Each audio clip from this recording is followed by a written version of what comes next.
Committee will come to order.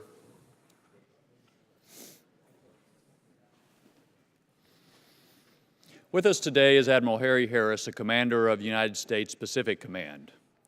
As Admiral Harris nears the end of his military service, I want to first thank him for that service and for the insights and perspective he has shared with us, both here in Washington and as members have traveled throughout the PACOM region. Remarkably, 40 years of service to our nation is not enough for Admiral Harris. Last week, the President announced his intention to nominate him as our ambassador to Australia. This hearing comes at an opportune time. Last week, we heard Secretary Mattis and General Selva testify on the new national defense strategy and on the nuclear posture review. Also, last week, Congress passed and the President signed into law legislation that raised the spending caps so that repair of our readiness shortfalls can begin in earnest. Admiral Harris has had to grapple with that full range of issues. In the Indo-Asia-Pacific region, the United States faces a near-term belligerent threat armed with nuclear weapons and also a longer-term strategic competitor. In fact, 4 of the 5 key security challenges, China, Russia, North Korea, and terrorism, reside in the PACOM area of responsibility. Unfortunately, the region has also seen the tragic loss of life of American service members in naval and aircraft accidents and has felt some of the consequences of our inadequate defense budgets. Despite North Korea's recent charm offensive at the Olympic Games, the threat posed to U.S. service members, our allies, and the American homeland has not diminished. We have an urgent need to ensure that we are ready for whatever course that situation may take. The challenge posed by China has also not lessened. China is rapidly transforming its military, continuing to militarize artificial islands in the South China Sea, and expanding its presence through political influence campaigns and economic coercion. According to the National Defense Strategy, quote, China is leveraging military modernization, influence operations, and predatory economics to coerce neighboring countries to reorder the Indo-Pacific region to their advantage, end quote. Critical to meeting all of the challenges to the region is our relationship with our allies and also with countries with whom we share interests. The FY 2018 National Defense Authorization Act includes more for training and exercises with partners, as well as establishing the Indo-Asia-Pacific Stability Initiative, which in part is designed to show our allies that we stand by them with more than just words. We all look forward to Admiral Harris's candid assessment of these and other issues. But first, let me yield to the ranking member. Thank you, Mr. Chairman, and I want to join you in thanking Admiral Harris for his service to our country in the military. He has served honorably and for a long time is doing a great job in his current job, and also in congratulations on your appointment as the ambassador to Australia. At least as we discussed prior, you have experience with the confirmation process. A different committee, I understand, but it's at least good to know what you're getting into, and I wish you the best of luck in that. And thank you for your great work in the Pacific. Other than that, I think the chairman did a great summary of the challenges that we face out there. I would only emphasize one point, and that's the last one that he made, and that is the importance of partnerships and our allies. There are a lot of countries in the Pacific region in play, a lot of countries that could be crucial allies to us as we try to stop China from being overly aggressive towards their neighbors and pushing other folks out. And building those alliances is critical. And I know one of the things that really helps that is the presence of our military, and in particular the presence of our Navy. The ability to do joint exercises, to do port calls, to build relationships with those countries. Obviously, it's about more than that, but the more friends we have in Asia, I think the better able we're going to be able to nudge China in a more positive direction.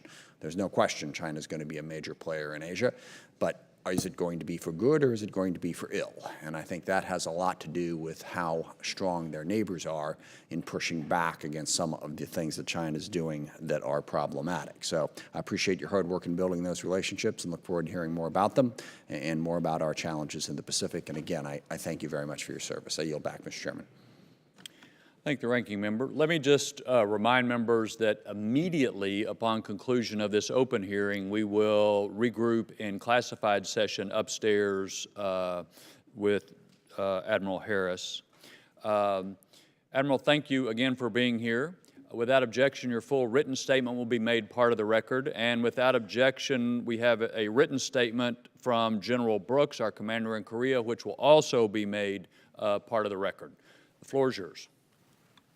Thank you, Chairman Thornberry, Ranking Member Smith, and distinguished members. It's an honor for me to appear again before this committee for what is likely my last posture hearing to you all.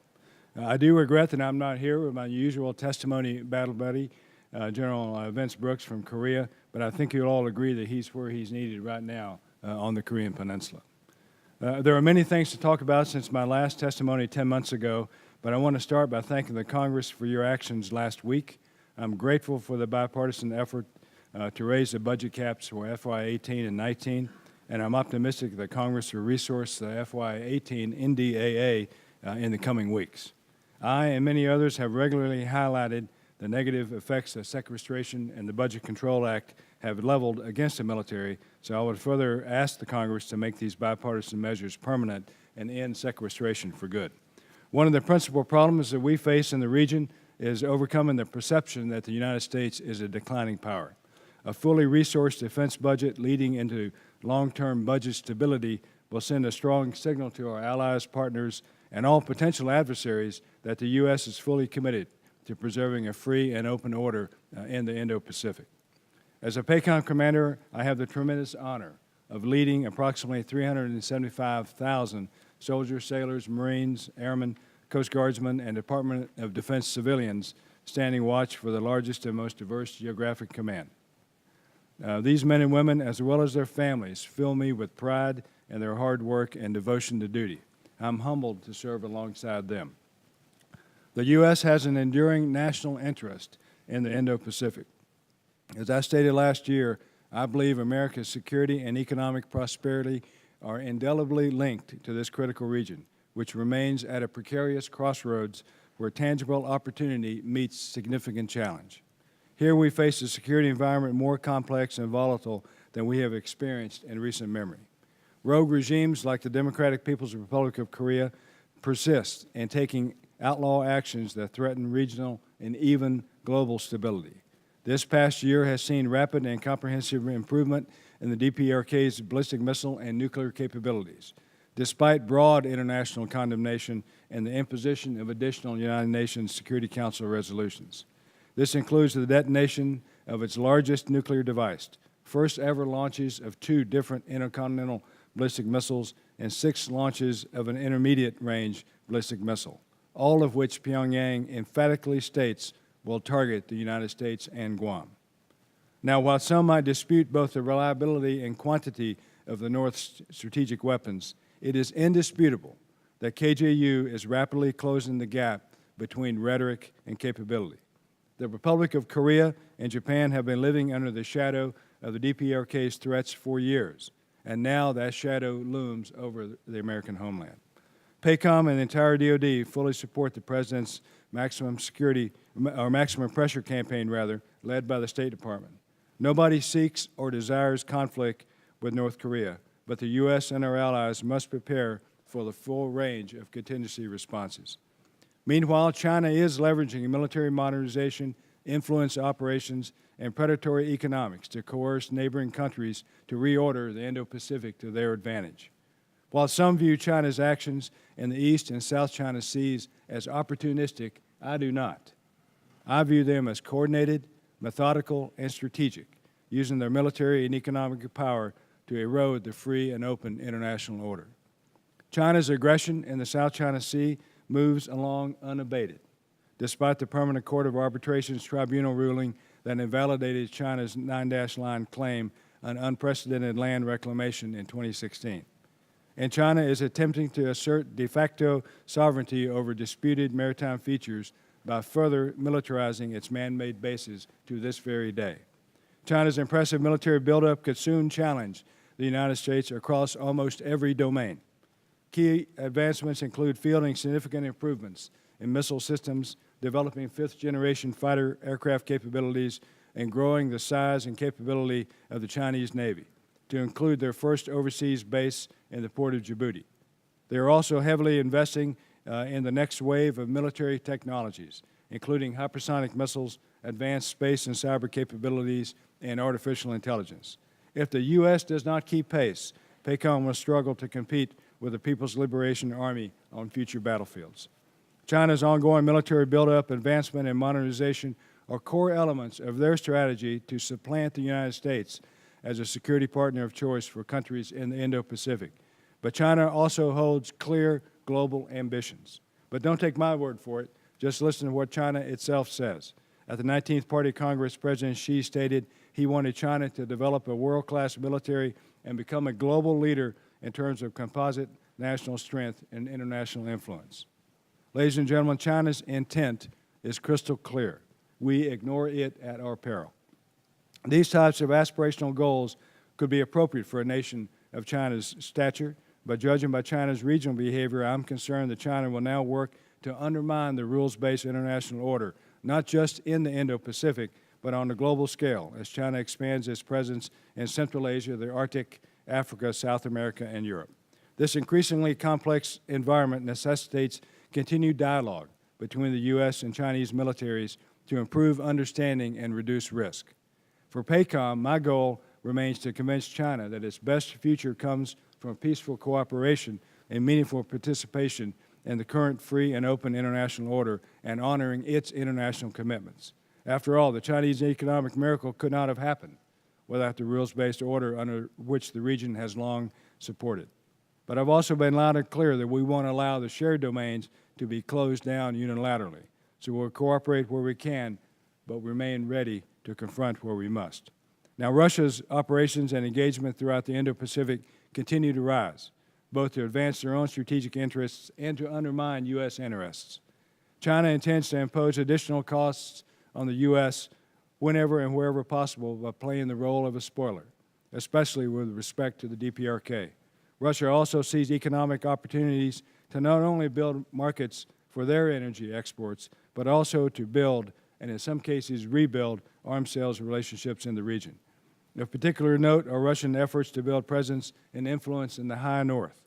Russia has more bases north of the Arctic Circle than all other countries combined, and is building more with distinctly military capabilities. In the PACOM region, one event dominated the counterterrorism fight in 2017, and that was a siege by ISIS in the Philippines and recapture by the government forces of the Philippine city of Marawi.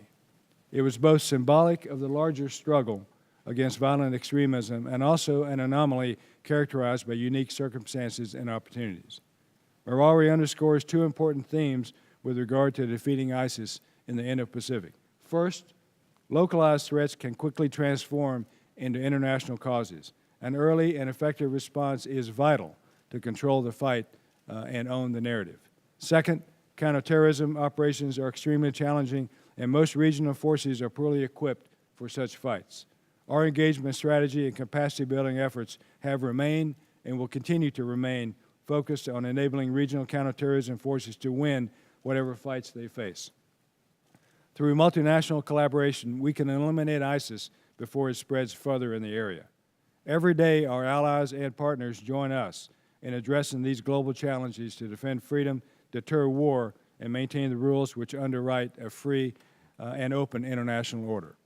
These mutually beneficial alliances and partnerships provide a durable, asymmetric strategic advantage that no competitor or rival could match. In the Indo-Pacific, our alliance with Australia continues to anchor peace and stability in the region with increased collaboration in counterterrorism, space, cyber, integrated air and missile defense, and regional capacity building. Our alliance with South Korea is ironclad, and our alliance with Japan has never been stronger. The attack on Marawi City served as a reminder of the value of our alliance to Philippine security and stability, and we reinvigorated our alliance with Thailand through continued engagement with military leadership to promote regional security and healthy civil-military relations. We've also advanced our partnerships with India, Indonesia, Malaysia, Sri Lanka, Vietnam, and many others who are dedicated to the principles of long-standing customary international law. While U.S. interests in the Indo-Pacific are real and enduring, the growing challenges to our interests are daunting and cannot be overstated. In order to deter conflict initiated by revisionist powers, rogue states, and transnational threats, we must continue to acquire and field critical capabilities. Our evolving force posture must decrease our vulnerabilities, increase our resilience, and reassure our allies and partners. America's resolve is strong, and it's imperative that we continue to show our commitment to this region in the years to come. I ask this committee to continue its support for these future capabilities that maintain our edge and prevent would-be challengers from gaining the upper hand. Based on your bipartisan efforts last week, I'm excited about the path ahead. Thank you for your enduring support to the PACOM team and our families who work and live in the Indo-Pacific, a region critical to America's security. I look forward to your questions, sir. Thank you, sir. And I appreciate your comments about the budget agreement last week. I think we in Congress often underestimate the extent to which our action or inaction sends a message to allies, adversaries, and fence sitters who are out there in the world. You have to deal with all three of them in your region, and I think it's important for us to be reminded that even what we may consider routine actions has consequences, reverberations out in the world. I want to ask about what Kim Jong-un is after. The I guess dominant view is that he wants missiles and nuclear weapons in order to safeguard his regime, kind of the Gaddafi lesson, et cetera. But last month there was an article written by former Ambassador James Jeffries that really provoked my thinking. And his basic point was, that is the predominant view because to think anything else is so unpleasant that we don't let ourselves think that maybe he wants these nuclear weapons to hold U.S. cities hostage so that he can have his way and finish what his grandfather started on the peninsula. And Ambassador Jeffries said maybe this dominant thinking reflects the historic tendencies of liberal societies to discount existential threats simply because they're so terrible to contemplate. I don't know. I'd just be interested, after you have studied and thought about this, do you have a view about what his intentions are, but especially about whether we can recognize what his intentions are? Are we limiting ourselves because the alternatives are too terrible to contemplate? Thanks, sir, for the question. I do think that there is a prevailing view that KJU is doing the things that he's doing to safeguard his regime. I don't ascribe to that view. I do think that he is after reunification under a single communist system. So he's after what his grandfather failed to do and his father failed to do, and he's on a path to achieve what he feels is his natural place and where North Korea's natural outcome is a unified Korean peninsula that's subject to KJU and the communist regime there. So I think that's the long view, and that's what he's after. I think his nuclear ambitions contribute to that view. It puts him in a position to blackmail the South and other countries in the region and us. And I think that's the overarching reason why he's pursuing the nuclear capabilities that he has. I think we are self-limiting if we view North Korea, nuclear ambitions as solely a means to safeguard his regime. I think we need to take that longer view and consider what he's really after. I think also that the idea of not willing to confront the reality is extant. And my job is to contemplate those things that are difficult to contemplate, to imagine the unimaginable, if you will. And I've said before that What is unimaginable to me is a nuclear strike on Honolulu or Los Angeles or New York or Washington. That's unimaginable. So if that is unimaginable, then I can, in fact, imagine all the others, and I have to do that. That's what you pay me to do. Okay, thank you. Adam? Excuse me, Mr. Smith. Adam works. We're all friends here. Following up just quickly on that question, so, I mean, I think the real answer is there's no way to know. I mean, we can guess what he's trying to do. I think anyone who confidently asserts that, you know, all Kim Jong-un wants to do is to protect his regime is just as wrong as anyone who confidently asserts that, you know, he definitely wants to reunite the peninsula. I would honestly say that he probably doesn't know. It sort of depends on the circumstances and how things play out. So we have to be prepared for both realities. But if we were to assume from the chairman's question that he is going to attempt to unify the Korean Peninsula and basically start a war with South Korea, how would that change our policy? What should we be doing differently now from what we're doing? Well, sir, I think what we should be doing is what we, in fact, are doing, and that is to increase and maintain the pressure campaign plan run by the State Department to convince Kim Jong-un that his nuclear ambitions are flawed, and that we should continue to pressurize the North to achieve a complete, verifiable, and irreversible nuclear Korean peninsula. We want to take that capability away from North Korea. That's our stated position. Just and I think quick, I agree with you, and that also I think it's really important that we emphasize to North Korea diplomatically and in any means possible that if they were to start a war with South Korea, we would be there and they would lose and lose badly, and that would be the end of the regime. So I think that's a very important part of it as well. But well, I think that's all I was saying. I had a quick question on China. You mentioned that the international order has greatly benefited China, and I think you're right. They're a growing economy and all that, and yet, as you said, they are subverting it constantly in terms, particularly in their interactions with their immediate neighbors. What do you think China's calculation is on that?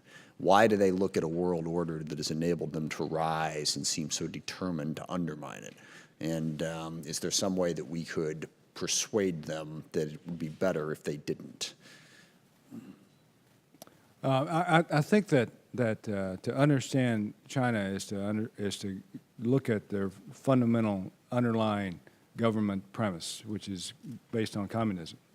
I think they use everything that the international order has given them up to this point, which has enabled them to become a very strong economic power, and they're using that power to increase their military capability. Nothing wrong with that on its surface. Strong countries ought to have the militaries that they want and can afford. But I think it's how they're going about it and their stated ambitions for the remainder of this century that cause me to be concerned about China. Just as I said, what President Xi said during the 19th Party Congress was an affirmation of where China has been. They have this sense of this 100 years of humiliation and all of that. And I think the fact that there's a cult of personality now growing in China surrounding Xi Jinping is an area of concern for all of us who seek democratic values in the world. I appreciate you, Roy. Then just editorial comment. I mean, China's 100 years of humiliation. They've had a pretty good few decades. Can't they, let that go? It's like, Sure. They got Hong Kong back. They got Macau back. They're the second largest economy in the world. They are everywhere.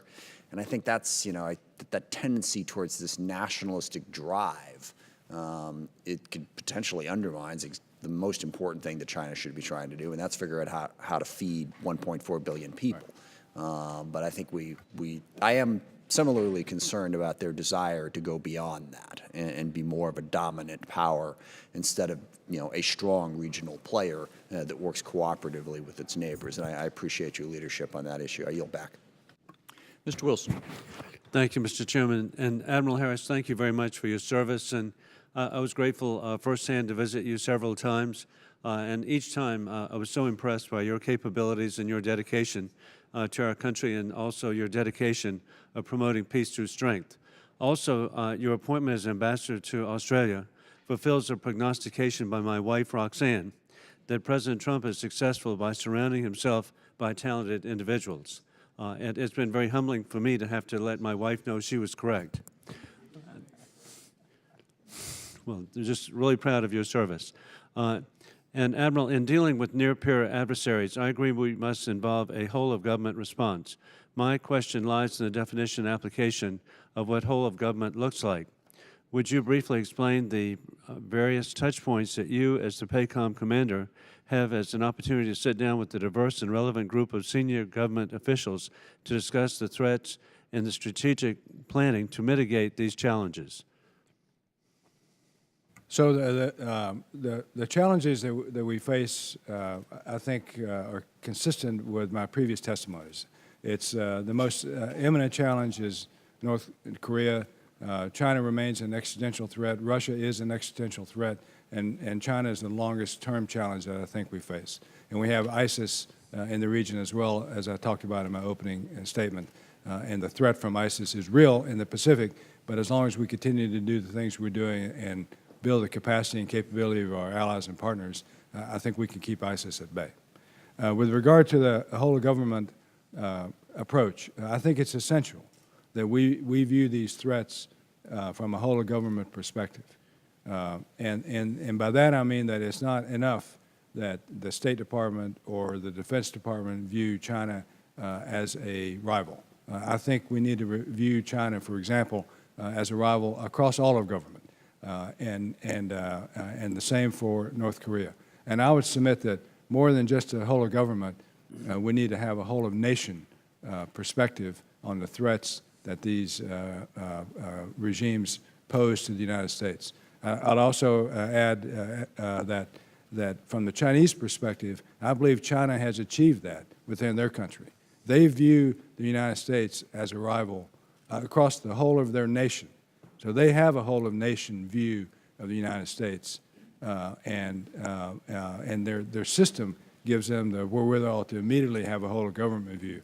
But more than that, they have a whole-of-nation view, and I think we're coming up to speed on the whole-of-government aspect, but we have more to go in that regard. It's mutually beneficial for America and China to have a good relationship. But I'm concerned about the propaganda operations within the United States. And specifically, I'd like to hear your thoughts concerning the Confucius Institutes and the role they play for the Chinese government in the United States. Since 2005, more than 100 Confucius Institutes have opened at American colleges and universities. Last year, the number of institutes in the world rose by 40%.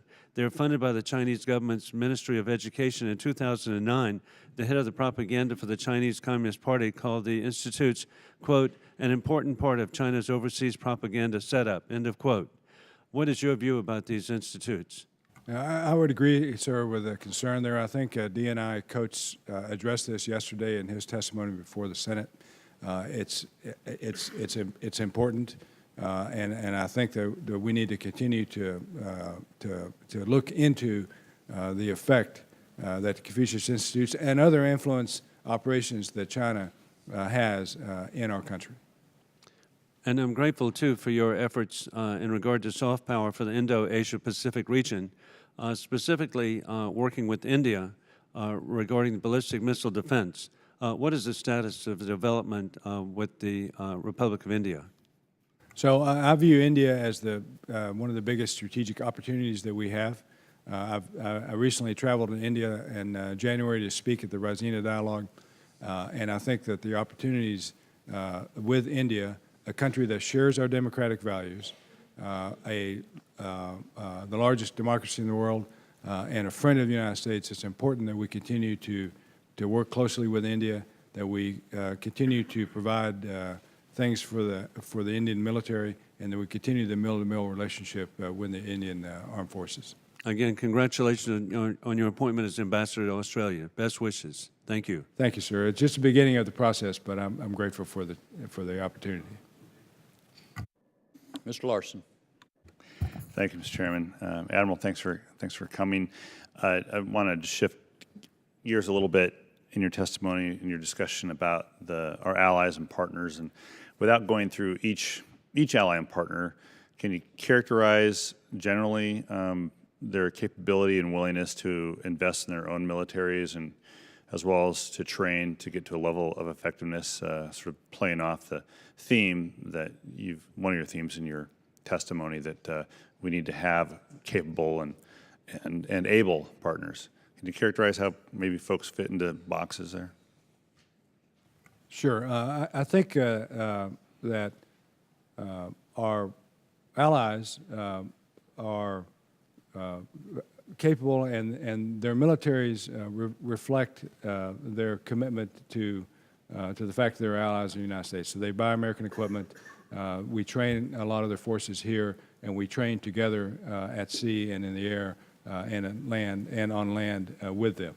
The Japanese, the Koreans, the Australians, of course, and on and on. So we have good, strong mill-to-mill relationships with these countries, and that's reflected in the makeup of their militaries. But I think in the partner realm, and I differentiate that with we have 5 countries that are our treaty allies, right. And then we have partners out there. When I look at the partners, when you consider Singapore and what they provide for us, not only the stuff that they purchase from us for their military, but what they provide for us. They give us a platform from which to operate our ships, our staffs, our aircraft, and the like. That's very important.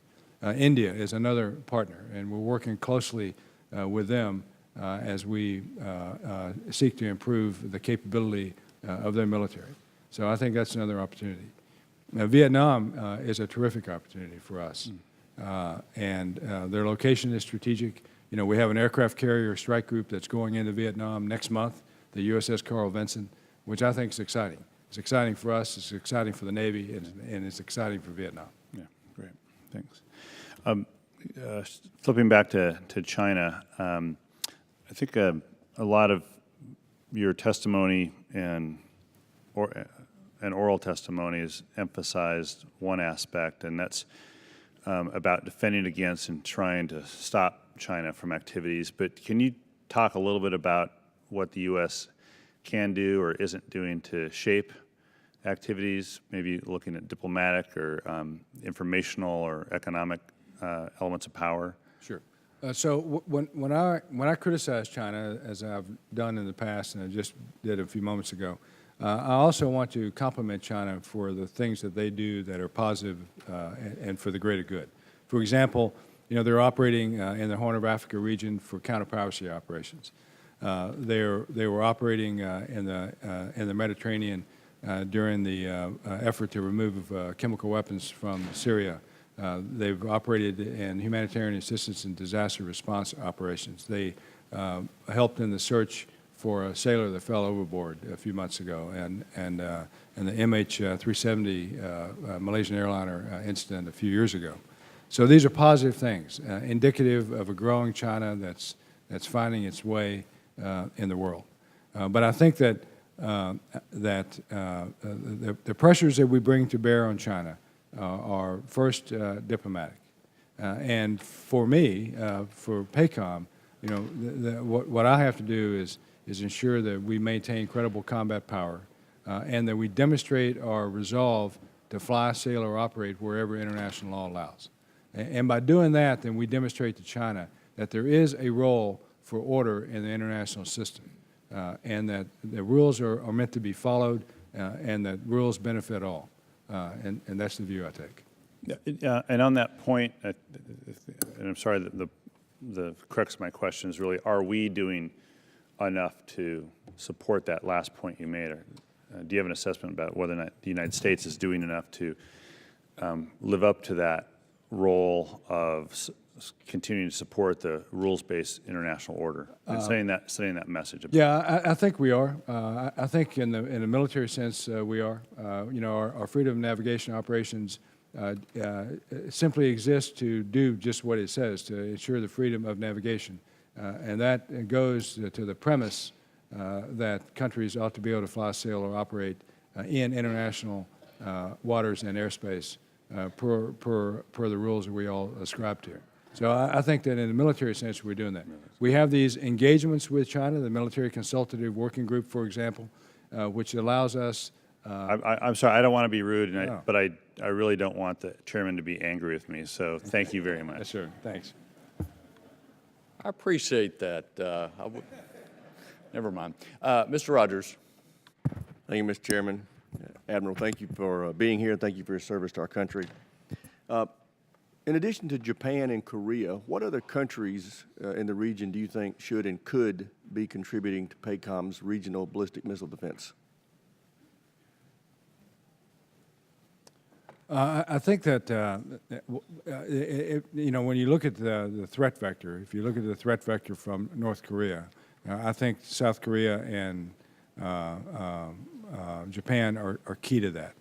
I think other countries could contribute if they want, but I don't want to speak for them. But again, it's a function of the threat vector and their capabilities and their own budgets, whether they can afford that kind of a system. Are you aware of any countries in the region that have expressed an interest in foreign military sales of BMD systems or potential development of BMD? Not to the degree that they've gone ahead with LORs and LOAs and that acquisition stuff.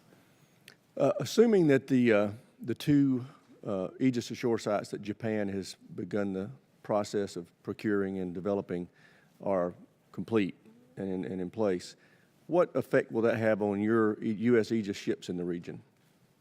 It will relieve some of the pressure that I face and the Navy faces, Pacific Fleet faces, in BMD, in ballistic. And how would that manifest itself? Well, because we have ships that are underway that help the Japanese defend their homeland as part of our treaty obligations and defend the Americans that are living and working. I understand, but what will you be able to do that you can't I'd be able do to now? take that ship off station and put it somewhere else. Like where? Like wherever it's needed at the moment. You know, South China Sea, off of in the Indian Ocean, in the Philippine Sea, wherever I might need that ship. Right now, one of the obligations I have is a ship off of Guam for the defense of our homeland, and a ship in the Sea of Japan that helps in the defense of Japan. Excellent. Are you confident that the system that you've got in place today to protect Guam, Hawaii, and the mainland is adequate? I believe it's adequate for the threat that we face today, but I think that much more needs to be done for the threat that we'll face in 2 to 3 years. For example? So I have advocated for the defensive Hawaii radar, because I think that radar is essential for the threat that we're going to face from North Korea in 3 or 4 years. I believe that one of our older platforms, the SBX, the sea-based X-band radar that's on that old oil platform, that's only good when it's underway, and the defensive Hawaii radar will allow me to cover the gaps when that ship is not underway or in maintenance. So that's important. Well, I'm always very concerned about keeping Madeline Bordallo happy and safe. Is there anything else we need to be doing for Guam? I'm all for Guam, sir. It's part of us, right? I believe that the THAAD system that's there, the fact that it's a PCS, it's a permanent station there now, is important, and I want to continue to resource that. So, but there's nothing in addition that you think at the present we need to be doing? At the present time, no, sir. Great. Thank you. With that, I yield back, Mr. Chairman. Mr. Cooper? Mr. Cooper? Thank you, Mr. Chairman. I'm going to defer my questions to the closed session, but I do want to express my public admiration for Admiral Harris's great career. We appreciate your Tennessee ties, and we look forward to your success as ambassador to Australia. And I also feel pressure from my colleague from Guam. I want to make sure she has maximum opportunity to ask her questions, so I will yield the balance of my time. Gentleman yields back. Mr. Lamborn? Thank you, Mr. Chairman. And I, too, Admiral Harris, appreciate and thank you for your service to our country. Some people don't know this, but I believe the term that you have is the old goat. Right. The longest serving graduate from your time in the Naval Academy. That's correct, sir. Yeah. I don't know if that's a point of pride or I've just been around the longest. And also, even though Colorado is not known for being a Navy state. You are moving there after your retirement, so I'll welcome you at that point. Thank you. But in the meantime, you're going to, besides finishing out your service as PACOM commander, you're going to be in Australia as our ambassador, and congratulations on that. Australia is such a wonderful ally and always has been, and I appreciate the opportunity you have to strengthen the ties. What are some things that can be strengthened? I know that missile defense is a possibility, or hypersonic glide vehicle research. There are some things going on. There's the Marine deployment in Darwin. What can you tell us about U.S.-Australia ties and how important that is in the Pacific? Yeah. Thanks for the question and for the lead-in for it. And I am honored to be given the opportunity to serve in Australia, but I don't want to presume the goodwill of the Senate. Okay. So I'll wait my time. As far as Australia as an ally, they are a key ally of the United States. They've been with us in every war. We've been with them in every war since World War I. I look to my Australian counterparts for their help and assistance. I admire their leadership in the battlefield and in the corridors of power in the world. So I appreciate the opportunity to work with them in my current role, and I'm looking forward to continuing to be able to work with them in a potentially future role. Some of the areas that are key is the force posture agreements. So this involves the Marines in Darwin. You know, right now, this year, this March, next month, we'll start the next rotation of Marines there. We'll increase their rotation to about 1,500 Marines, which is significant.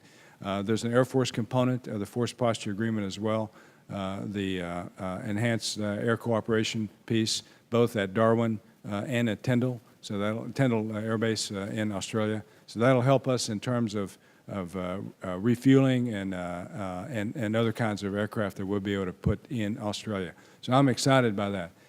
In the naval business, as they finish their buildup of their 3 Hobart-class ships, and they're moving on to their next generation anti-submarine warfare ships, there are opportunities for us to continue to work with them as they develop that capability.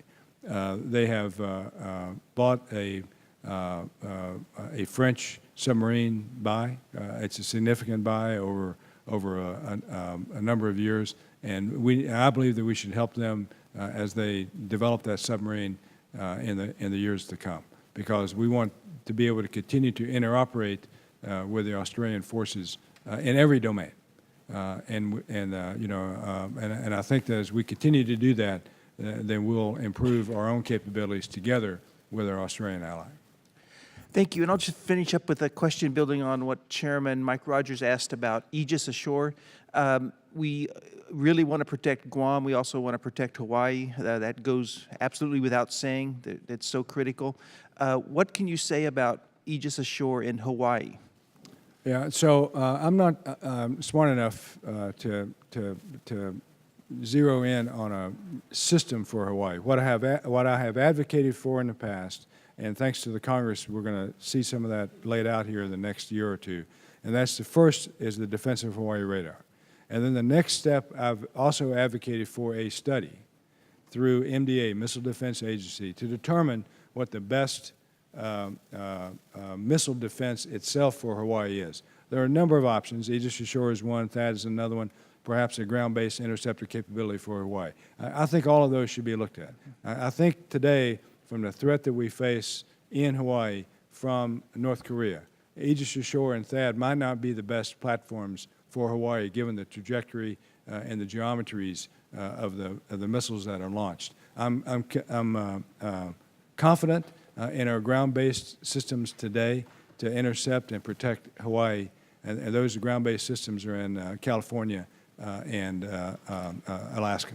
But I think in the years ahead, it would do us well to at least study the possibility of putting some kind of interceptor capability in Hawaii. Meanwhile, I'm pleased about the Defensive Hawaii Radar.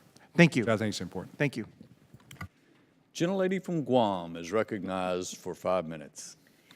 Thank you very much, Mr. Chairman, and I want to thank Admiral Harris for keeping an eye on Guam ever since you've been in your present position, and of course to wish you the best You're going to the beautiful country of Australia, and you'll still be in the Pacific. So we expect that your interests will remain the same. I also want to thank my colleagues. Since I've been here on the Armed Services Committee, they've always been very supportive of Guam. You know, we, compared to states, as a territory, we're small, and many would probably say insignificant, but to everyone now in this committee, they know how important Guam is strategically in the Pacific area. And I want to thank you, Admiral, for your interest over the years. So it should be no interest, or it should be no surprise to you that the Readiness Subcommittee continues to be alarmed with the state of naval readiness in the Pacific. Since you last testified before this committee, we have seen 2 ships damaged in collisions resulting in the needless loss of 17 sailors. As the commander of U.S. Pacific Fleet, you identified dry docking in Guam as a critical component of depot-level ship repair to support the 7th Fleet during times of peace and war.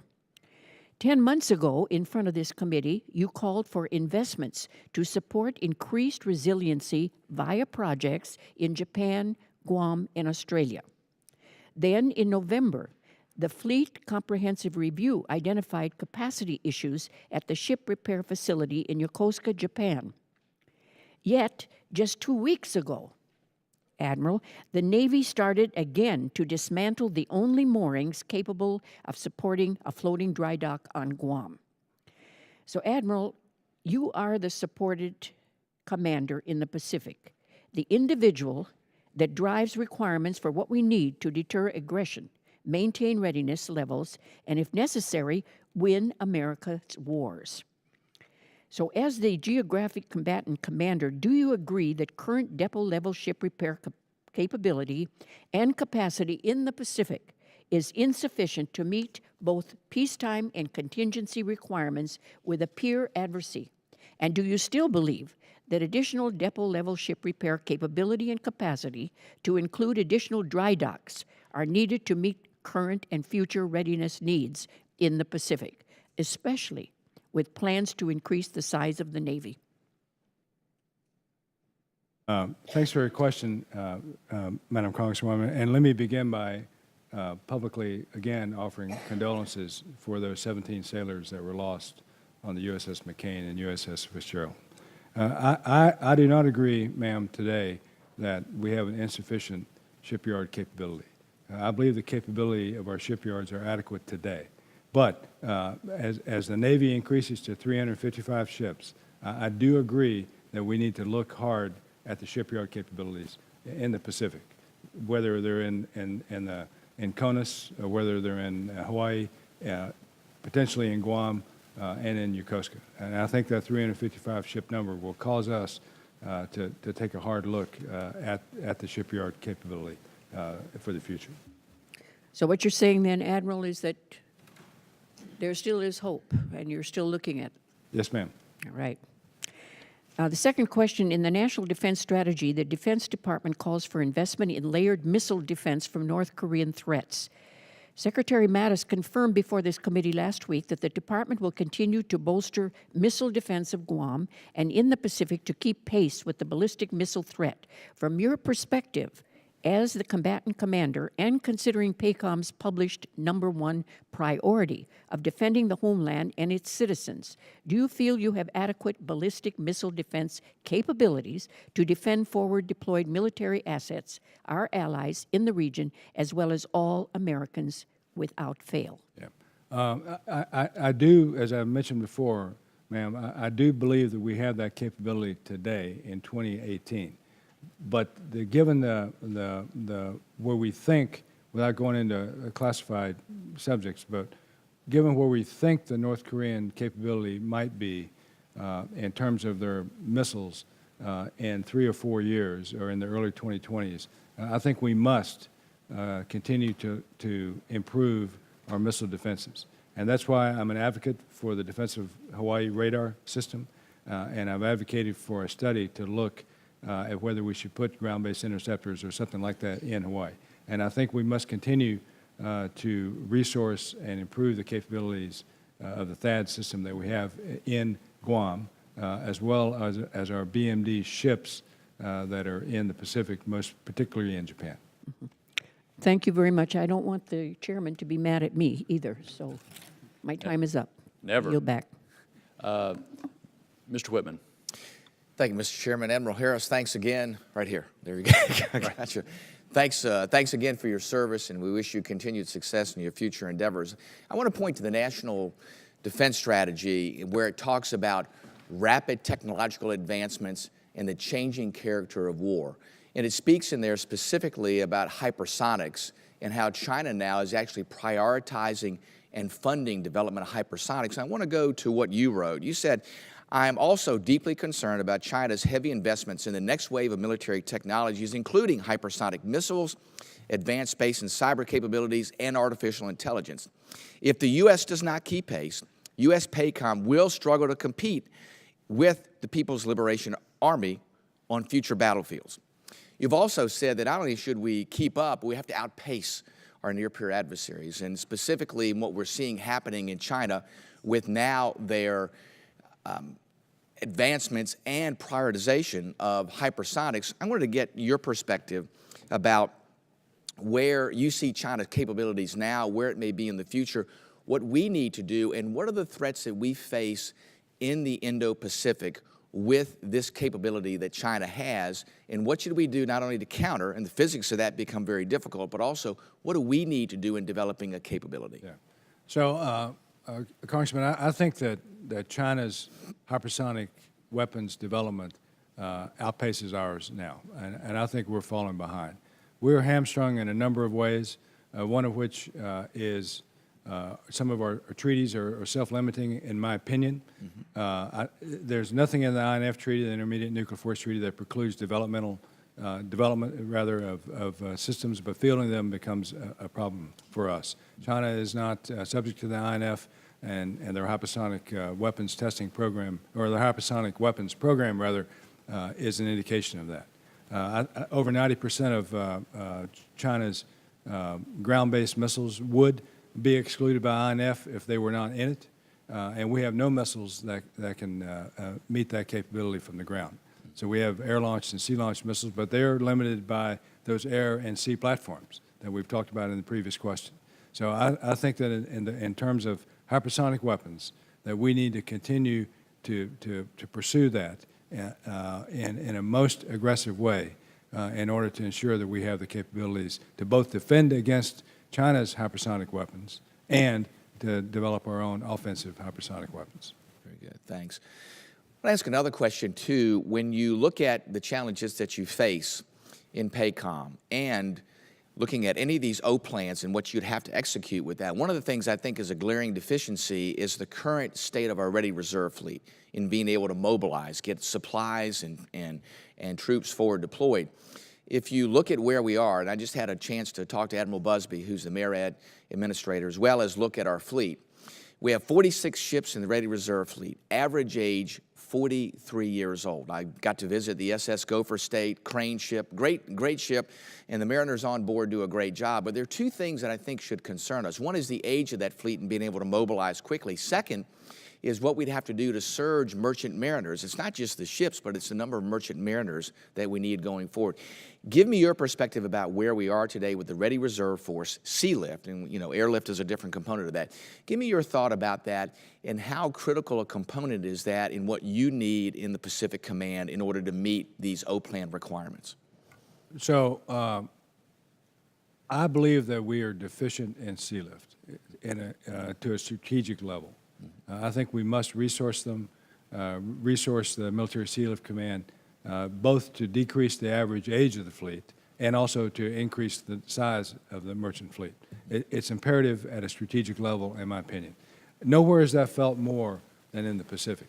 To go from the west coast of the United States, while all our forces there, to lift that force to fight on the Korean Peninsula in support of the Korean war plans is a months-long process when you consider the time it takes to call up the fleet, mobilize the fleet, activate the fleet, mobilize it, call up the mariners, find them, and then send them, and then load all the stuff on it. So I think that we're deficient in that. I agree with you completely.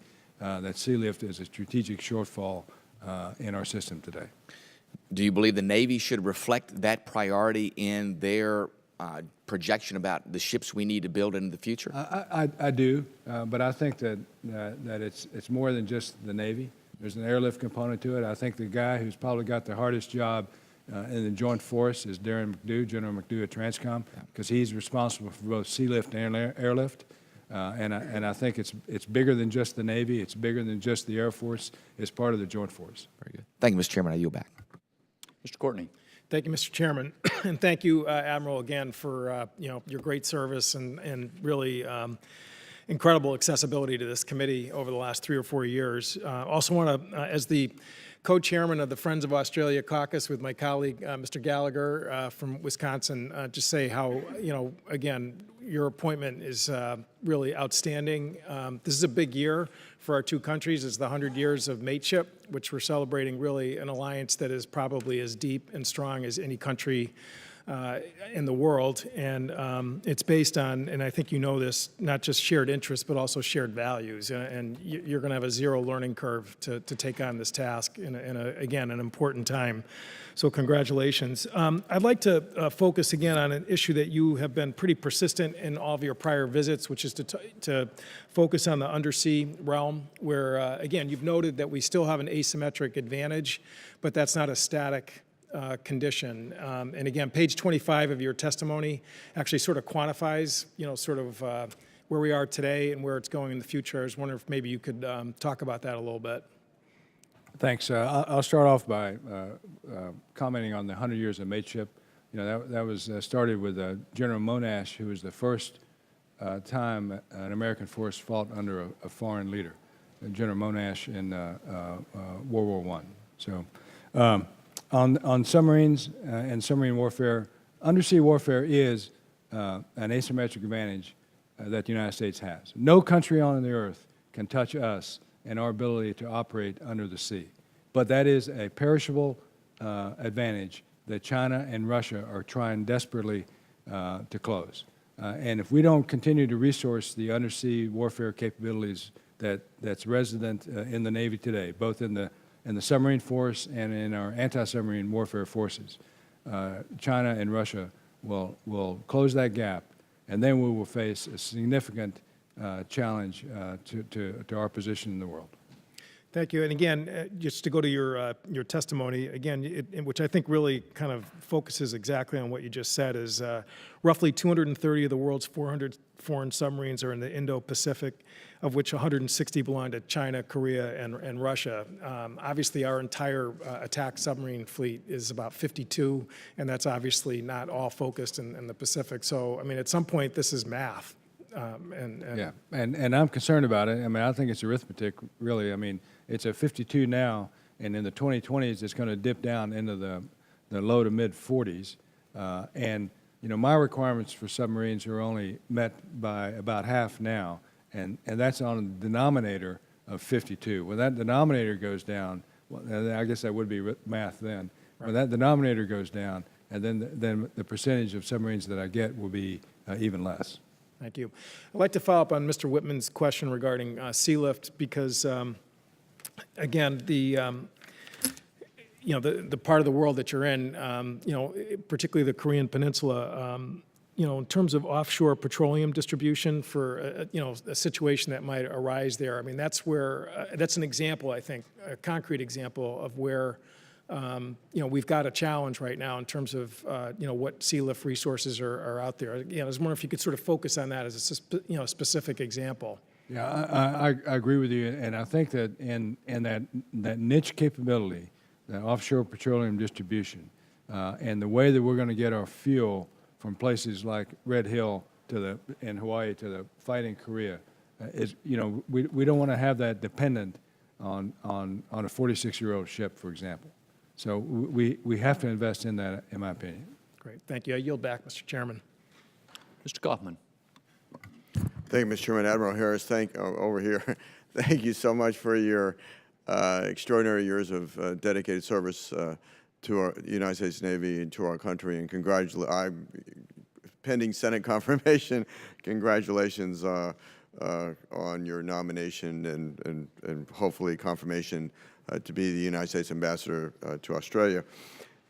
Whenever, my fundamental concern is this, that historically we know whenever there's an established power and an ascendant or rising power, there tends to be conflict. Not always. I mean, there are times when historically it's been managed to avoid conflict, but often there is. And when I look at your area of operations, particularly in, let's say, the South China Sea, where China is that ascendant power, and certainly they're focused on projecting sea power, and when we look at the United States, during the Reagan buildup, we had about almost 600 ships, 600 vessels.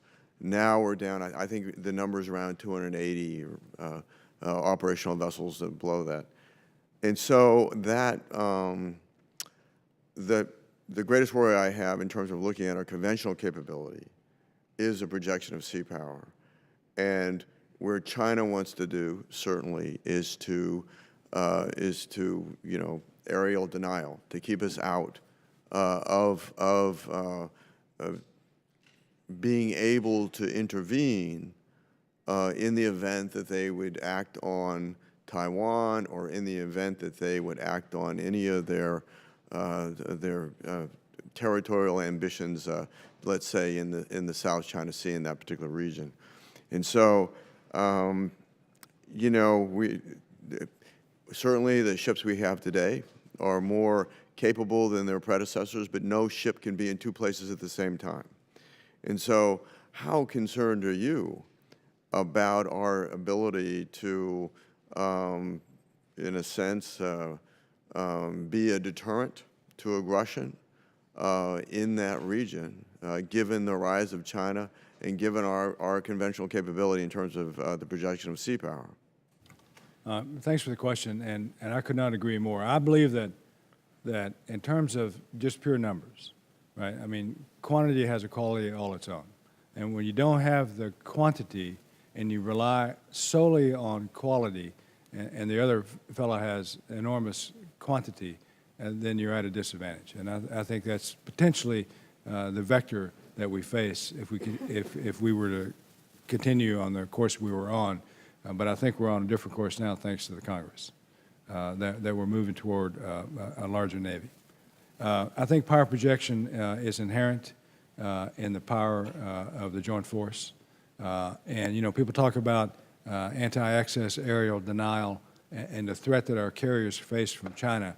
And my response to that is that if the carriers were so vulnerable, why is China trying to build 4 or 5 of them? And so, I think that the power that's inherent in an aircraft carrier strike group is enormous and is reflective of the power of the nation behind it. I don't ascribe in all respects, in all cases, to this idea of the Thucydides trap, where rising power and a declining power are inevitably doomed to go to war. And I think in the case of China and the United States, I would debate anybody on who the rising power is in that equation. I think America is on the rise, that we are the rising power. And so, I'm hopeful that it won't come to a conflict with China. But as we all have to be, we must all be prepared for that if it should come to that. So if we look at our allies in the North Atlantic Treaty Organization, most of them aren't stepping up to the plate in terms of what the requirement has been stated at 2% of GDP for defense spending as a minimum requirement. And, that's problematic, certainly for us, in terms of being a deterrent factor to Russia. What do you see in terms of our allies? Obviously, we don't have a metric that's required, and there are some formal treaties, but there are associated powers that are friendly to the United States and could be treated as allies that we don't have a formal relationship with. But where do you see in terms of the rise of India? I guess I'll take that for the record, Mr. Chairman.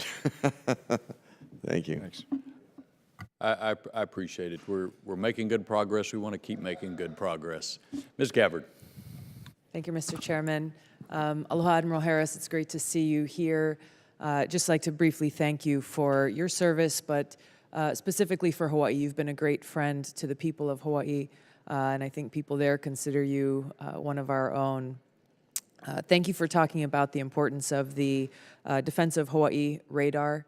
For many reasons, obviously the people of Hawaii in this country are becoming more keenly aware of the growing threat coming from North Korea. And I want to thank the work that my colleague, Congresswoman Hanabusa, and I have done in conjunction with the leadership of this committee in continuing to move the funding forward for this radar. You know, we cannot be solely dependent on the SBX deployment capability for the defense of Hawaii. I wanted to ask you about China's role in finding a peaceful resolution to this growing threat from North Korea. Not only what more can be done to engage China in this regard, but also if you can address the role of North Korea's other bordering country, Russia. What role do they or should they be playing as we seek to explore all diplomatic means possible to resolve this threat? Thank you. It's always good to see you. Pending the goodwill of the Senate, I'm going to coin a new phrase, Gadoha. That's right. That'll be the new thing. With regard to China and DPRK, North Korea, I think China holds the key. And I've said before that China is the key to a peaceful outcome on the Korean Peninsula, but China is not the key to all outcomes. And so the onus really is on them. If over 90% of North Korea's trade comes from China, then despite whatever China says, they have a lever that ought to be applied. That said, I want to be upfront and acknowledge that China is doing a lot in the pressure campaign plan in pressuring North Korea and in honoring the UN sanctions against North Korea. I think there's more to be done. I think this issue of guest workers, these are folks that are North Koreans that work in other countries, and then their pay, their revenue goes back to the regime. I think there's a lot to be done in that regard. We think that overall in the world there's probably 80,000 of these guest workers. Many countries are now sending those guest workers home, but even so, 60,000 of the 80,000 are in Russia and China. So Russia and China have a big lever. So I think there's more that could be done, and there's more that must be done in that regard. But I do want to acknowledge that China is doing a lot in terms of joining the pressure campaign and in enforcing the sanctions that the UN has placed on them. I think that Russia holds the role of a spoiler. They have said that they will cover down on where the sanctions pressured North Korea too much. And I think that fits their role as a spoiler. So there's much to be done in the Russian space, if you will, with North Korea, and particularly in this area of guest workers. Now, they have said that they're going to expel their guest workers, the North Korean guest workers, in 2019. That's a positive, and I want to be optimistic about it, but until they do, then it becomes problematic. Briefly, in 2016, India was declared a major defense partner. You have made it a priority throughout your time in command to increase the security engagements with India. Do you feel that the implementation of this designation as a major defense partner is being implemented appropriately? And if so, great. If not, where are there other opportunities for growth? So, as I've said, I do believe that India is our great strategic opportunity, shared values, shared concerns, and all of that. They are the only country in the world that's designated as a major defense partner, and we, the United States, we need to continue to look for ways to turn that term into reality. I think we have a great opportunity coming up in India to improve the capability of their defense forces. I spoke in Raisina 3 this year, and the theme of my talk was, this is the year to get things done. So we've talked about it. We designated India in 2016. In 2017, we continued that work. I think in 2018, this is the year to get things done. That means we have to do things on our side as well. There are these foundational agreements that we require countries to adhere to. I think we need to be creative in how we insist on that application in India and work with the Indians so that together we can come to a place where we can realize this major defense partner moniker. Thank you. Mr. Conaway. Thank you, Mr. Chairman. Admiral, thank you much for being here this morning. We hear the phrase whole of government approach when it comes to the United States, and I heard recently someone refer to the whole of country approach that China takes with respect to as they address whatever their issues. I have supply chain concerns across a wide spectrum of issues, in particular things that we buy from the Chinese, telecommunications and other gear. While the companies like Huawei and ZTE might argue that they are outside Chinese government control, there's no real way to prove that. There's no real know what the influences are.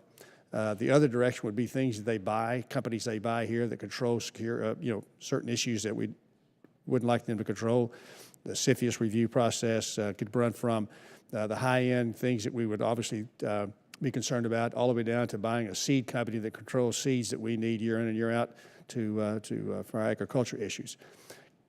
One, do you share those concerns? And if you do, can you talk to us somewhat about what you would see as a CFIUS review process needing to be upgraded, as well as buying telecommunications and other things that would be implemented on our bases and in our gear?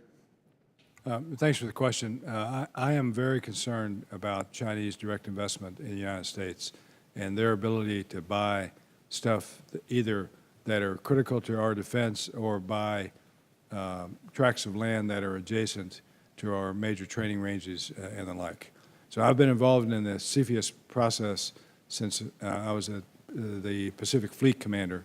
I think the process is laborious and it's discouraging. That said, CFIUS 2.0, part of the PhRMA Act that's being worked in the Congress now, I'm completely in support of that. I think it's absolutely essential to our national defense that we move out and improve CFIUS, and the CFIUS 2.0 process I think is commendatory and it has my support. So what about stuff we would buy? Are you concerned buying things that, like from Huawei or ZTE? Sure. Okay. Absolutely. All right. So Mr. Coffin got you started down a little bit on power projection. Could you speak specifically about the importance of air power projection and forward deployment of that projection, whether it's on aircraft carriers or other places where we'd have our aircraft, given the new threats or what appear to be emerging threats to carriers and other things? Yeah. So power projection again is the backbone of any nation's ability to maintain its defense. I think air power is key, not only because I wear wings, but because of the reality of what air power brings. Whether that air power is launched from the shore or from an aircraft carrier is not as important as the air power itself, in my view. The carrier gives you the flexibility, and that has its own inherent importance. But I think things like fifth-generation aircraft are vital, and I think that when you look at the numbers of fourth-generation fighters that we'll have at the end of the 2020s, I think we should invest also in the capability to improve those fourth-generation fighters to something. I use the term fifth-gen minus or fourth-gen plus. It's in that regard. I think we need to continue to invest in long-range strike bomber capability.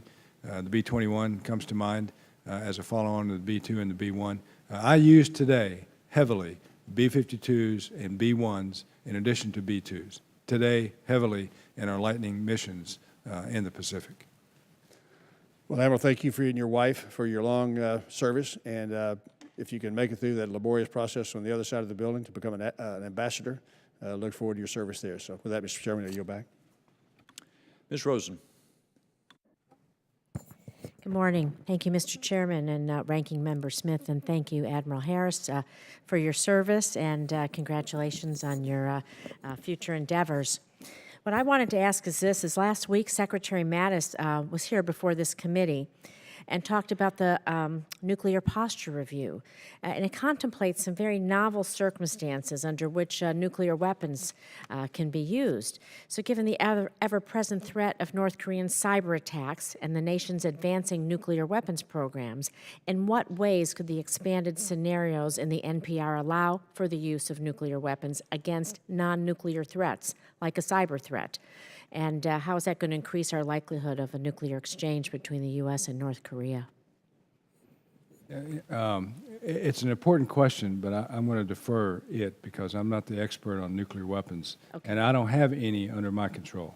The nuclear weapons that are extant in the force are under General Hyden's control at STRICOM, but I'll be happy to take the question and try to get back to you in some coherent way. Thank you. I appreciate it. Well, then I'm going to move on to another question.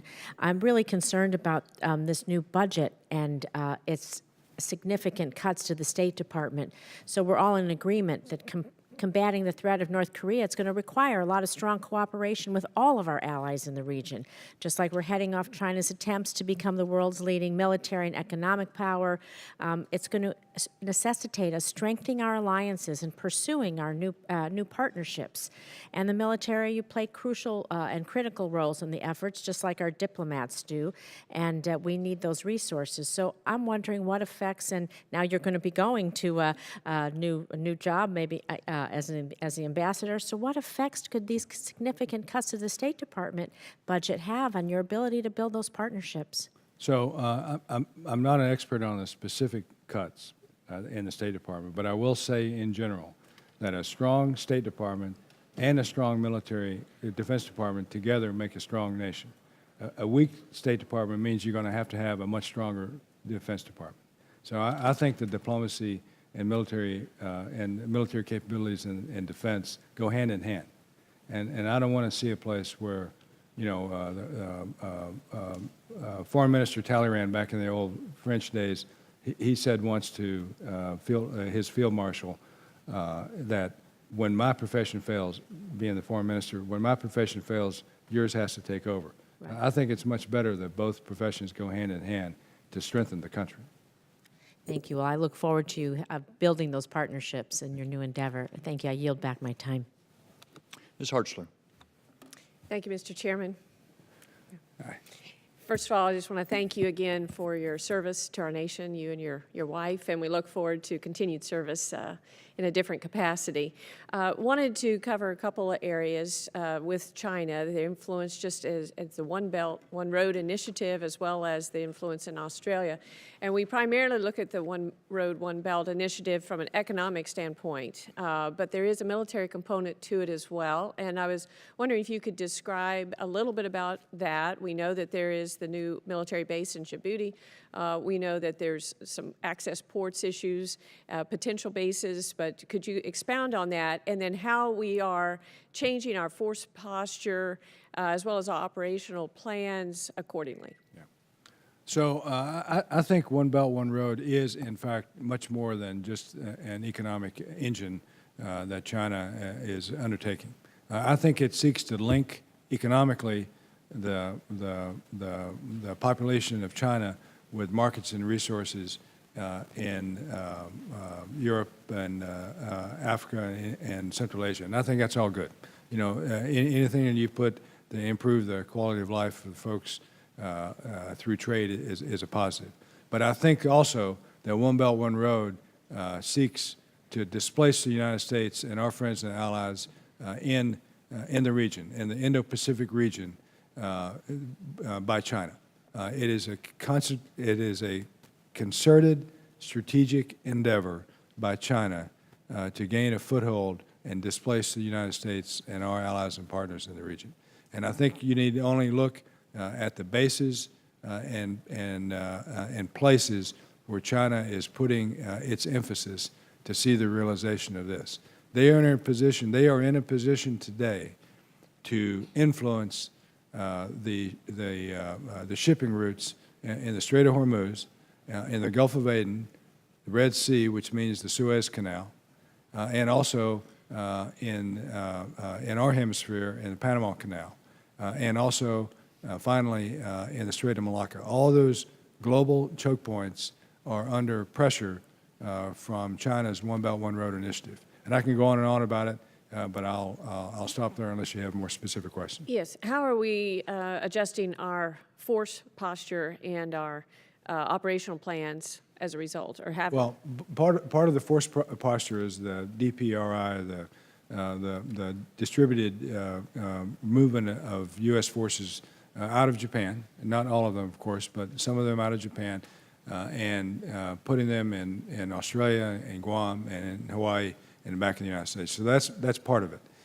We're also improving our relationships with countries like Sri Lanka, which to me is an important relationship, obviously with India that we talked about. Singapore is key, as I mentioned earlier, and the access that we enjoy because of our Singaporean partners, that access is strategically important to the United States, in my view. Great. Moving on to Australia, and thank you for mentioning the bombers and the air power and how important it is. Certainly, Whiteman Air Force Base, I know the B-2 has been part of some operations there, and we've had some training with our Australian allies, both as far as large force air exercises, integration with air-controlled parties on the ground, and we've also sent liaison officers to visit their operations centers to give and receive briefings on joint capabilities. So how effective do you think these efforts have been in strengthening our partnership with Australia? How can we build on these efforts moving forward?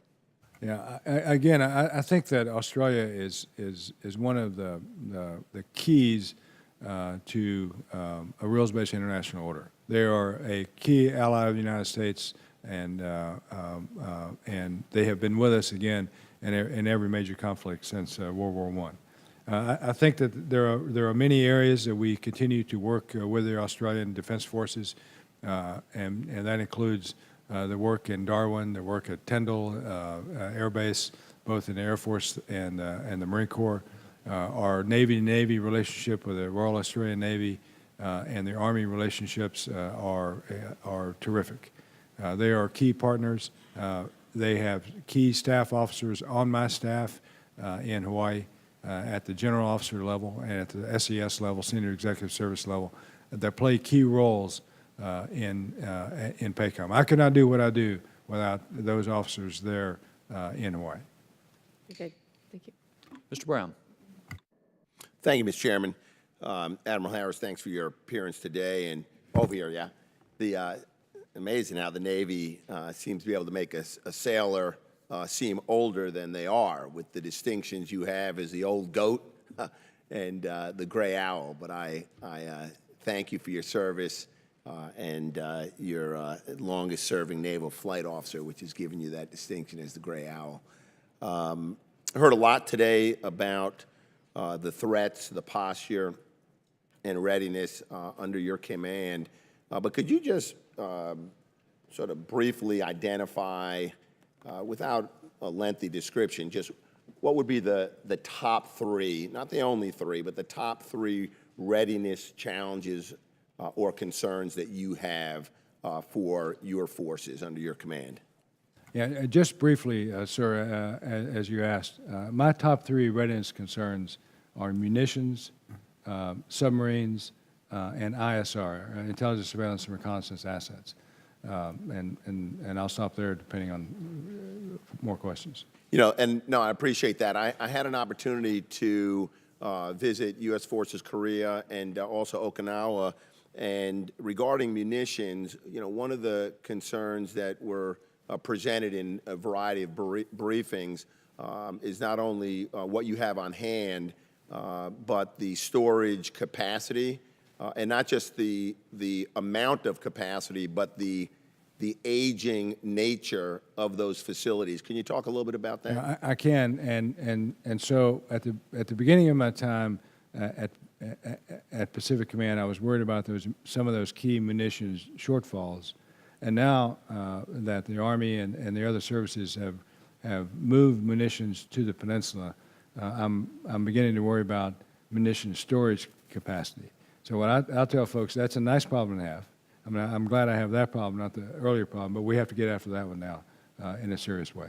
And is that reflected in the budget? It is, Okay. and it's reflective in what South Korea has provided the United States in terms of their commitments under the alliance.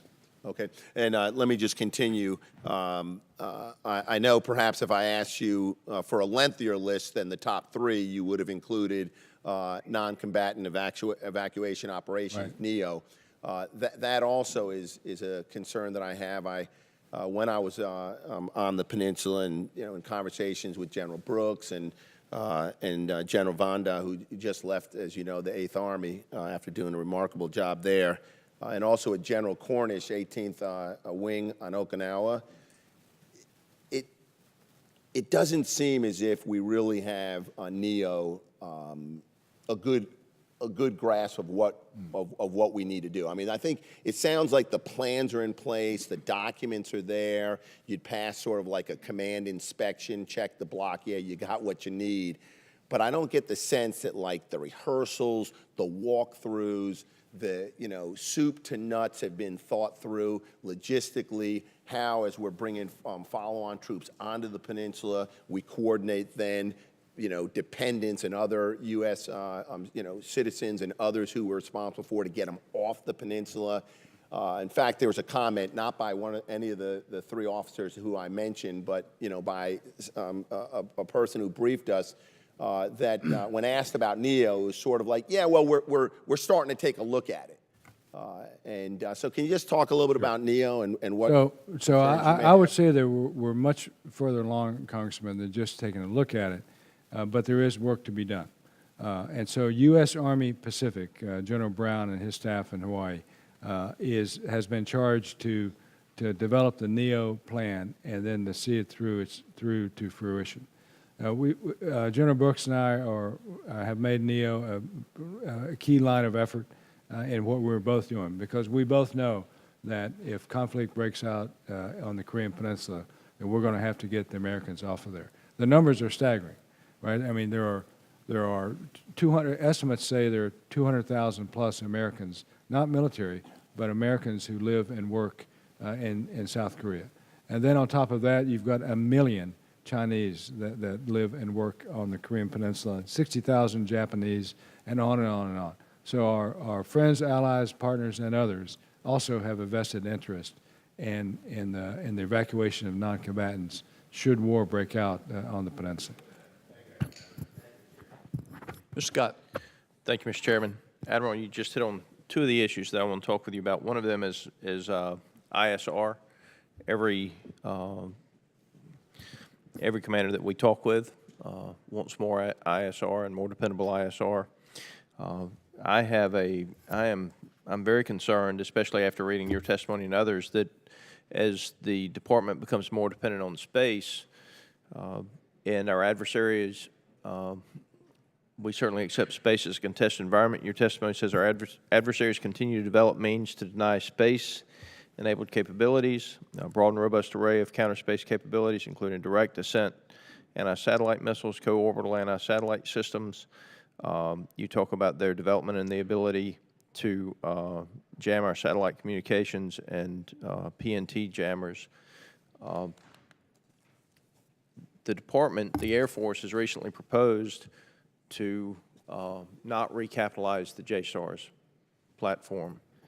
And I'm concerned that we're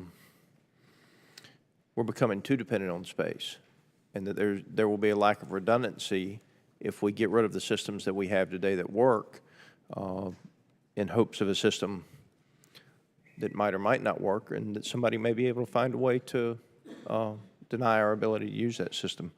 Could you speak to the issues of the vulnerabilities and becoming too dependent on space and the need for redundancy in ISR platforms?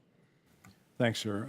I think as a nation, over the past several decades, we have viewed space as a peaceful place, and we've been led astray by viewing space as some kind of a fuzzy panda bear thing.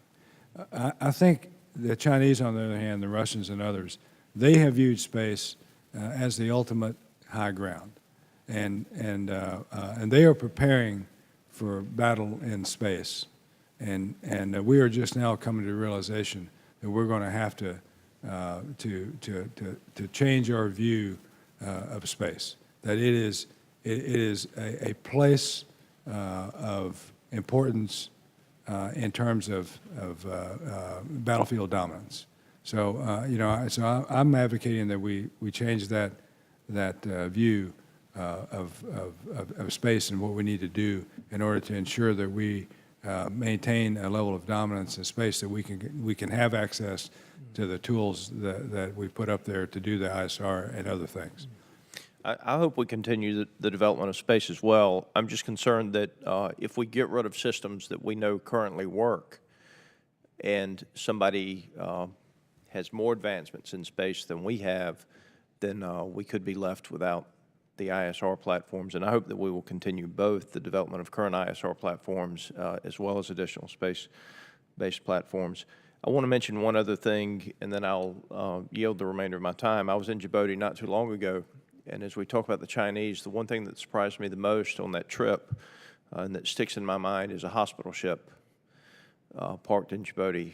And not only are they actually, in the past, they've helped to make the lives of the leaders of countries better, but now they're actually trying to win the hearts and minds of the people of the country. So that seems to be a marked change. I hope that as we have the comfort and the mercy, that as we continue to rebuild the Navy, that we'll look at other ships like them as well. Thank you for your service, and maybe come see you in Australia. I yield. Ms. Murphy. Thank you, Admiral Harris, for being here. I just wanted to add my congratulations to my colleagues. Congratulations to you for your selection as ambassador to Australia. You know, based on my experience in a prior life working on OSD policy, Southeast Asia team, as well as out at the Pacific Command, and also as you highlighted in your response to Ms. Hertzler's question, Australia is an incredibly important ally, and I am so grateful that the relationship with this important ally will be in very good hands with you out there. And so thank you for your service and your willingness to continue to serve this country. Speaking about allies, you know, in order for us to improve stability in the Asia-Pacific AOR, we really focus on promoting security cooperation activities with our allies and partners in the region. And as you know, Section 333 of the FY17 NDAA consolidated several security cooperation authorities into a new, broader global train and equip authority. Can you give us some detail about how PACOM is looking strategically at its security cooperation programming under this new Section 333 authority? Sure. I'm excited about what 333 does and the fact that it consolidates many of the disparate programs that we have before. So we're getting after how to best utilize that authority now throughout the PACOM staff and our components. I'm also encouraged by the Indo-Asia-Pacific Stability Initiative and what that gives me in terms of flexibility to deal with our partners and friends in the region. And finally, there's the MSI, the Maritime Security Initiative, which has been in place now for 2 years, and we're in the third year now. And that's about a $500 million program, roughly. And you know, it was roughly 50 million, and then 100 million. So about 435 million, I guess. And these programs are important. They're important in our ability to deal with the needs of our friends and partners in the region to improve their capacity. And I think it's important. So I'm grateful for that. I would like to see increased funding in IMET, International Military Education and Training, for some of those countries that we have put IMET on hold. I think it's important that we resource IMET so that we can then train the leaders of these militaries in the United States so they can see democracy in action, civilian control of the military in action on a daily basis. I'm glad you raised IMET. I think back to our relationship with Indonesia, and there was a time where we weren't doing IMET, and we lost almost a generation of relationships between our senior military folks and our counterparts in Indonesia. So I appreciate you raising that. In your written testimony, you said national power and security depend on the ability to operate securely in and through cyberspace. I'm sure you would agree that in order to fight and win future wars in the cyber domain, we have to elevate our cyber training, cyber preparedness, and capacity building as part of our security cooperation activities. How specifically is PACOM incorporating cybersecurity and cyber training ranges into your train and equip planning for FY19? Quite a bit, and we have formed at PACOM the Joint Cyber Center. We have operational planning teams that are working with U.S. Cyber Command to get after the challenges that are resident in the domain. Great. Well, I appreciate that response. And also, just as you consider planning for FY19 train and equip, I just want to emphasize that there's been strong congressional support for establishing a persistent cyber training environment that could provide deployable cyber training capability in the future. And I would just encourage you to continue to incorporate these new cyber training capabilities into your planning. Thank you. Thank And I you. yield back. Ms. Stefanik. Thank you, Mr. Chairman. Great to see you, Admiral Harris. I wanted to focus on cyber and information warfare and information operations. So first, I would be interested in an update as to our engagement with South Korea in regional confidence building measures and capacity regarding cyber capability to counter not only the North Korean threat, but also the threat from China. So I work with USFK, General Brooks, and his team, and with Admiral Rogers and his team for cyber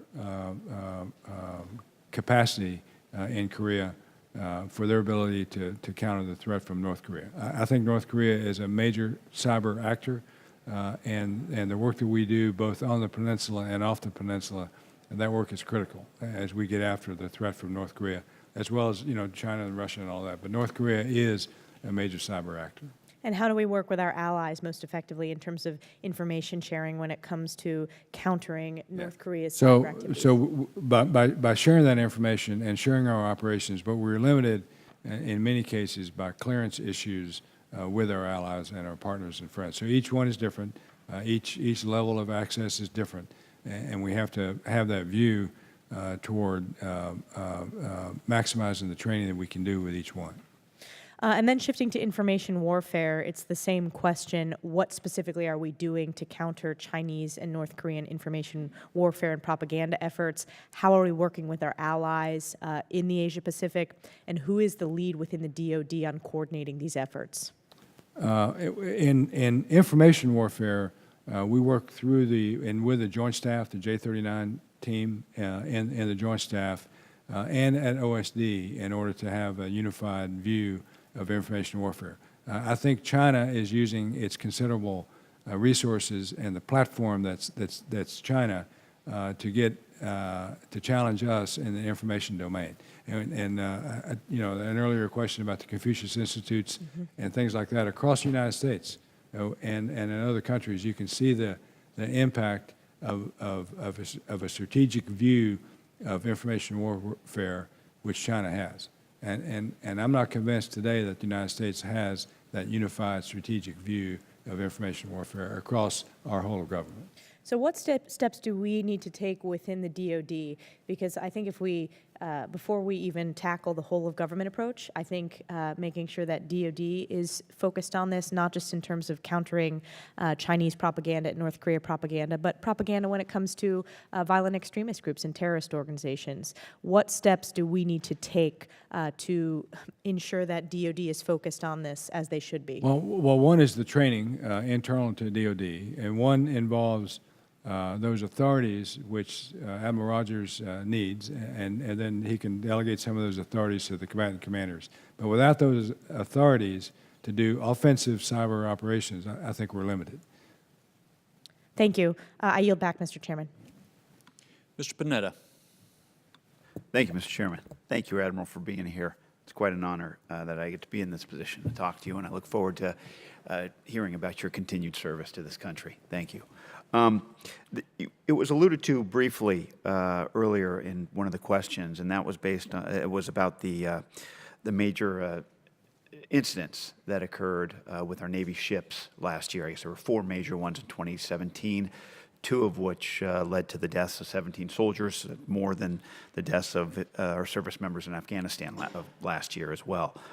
If you could just provide us with a brief summary of the findings about those events, as well as the steps that need to be taken in order to prevent those types of events in the future.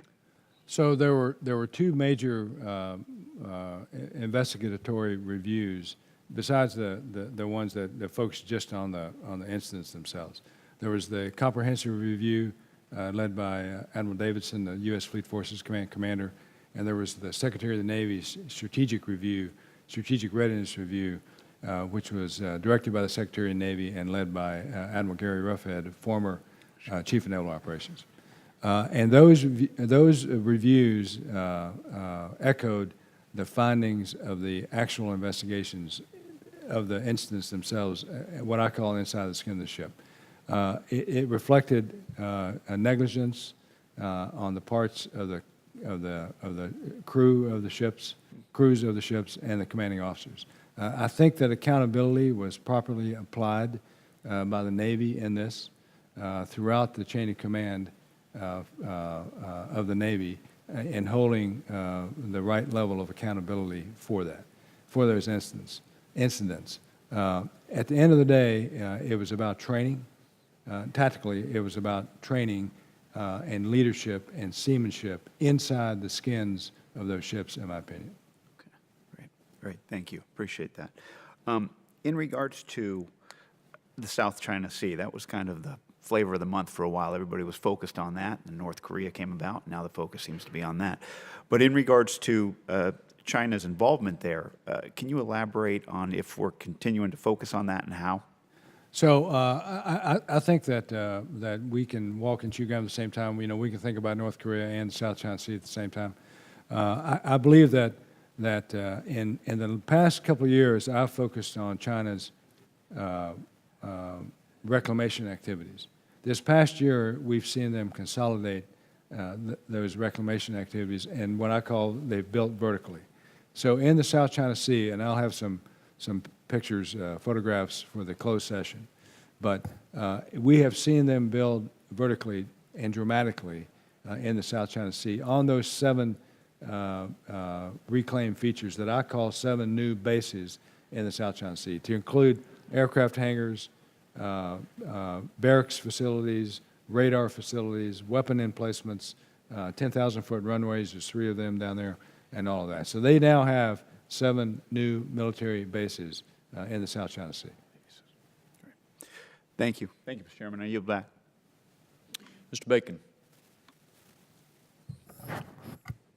Thank you, Admiral. I appreciate you being here. I appreciate the great job that PACOM is doing. I wanted to follow up on a question that Mr. Conaway asked. He was talking about the long-term security challenges in our country with investments and talking about the U.S. technological advantages relative to China.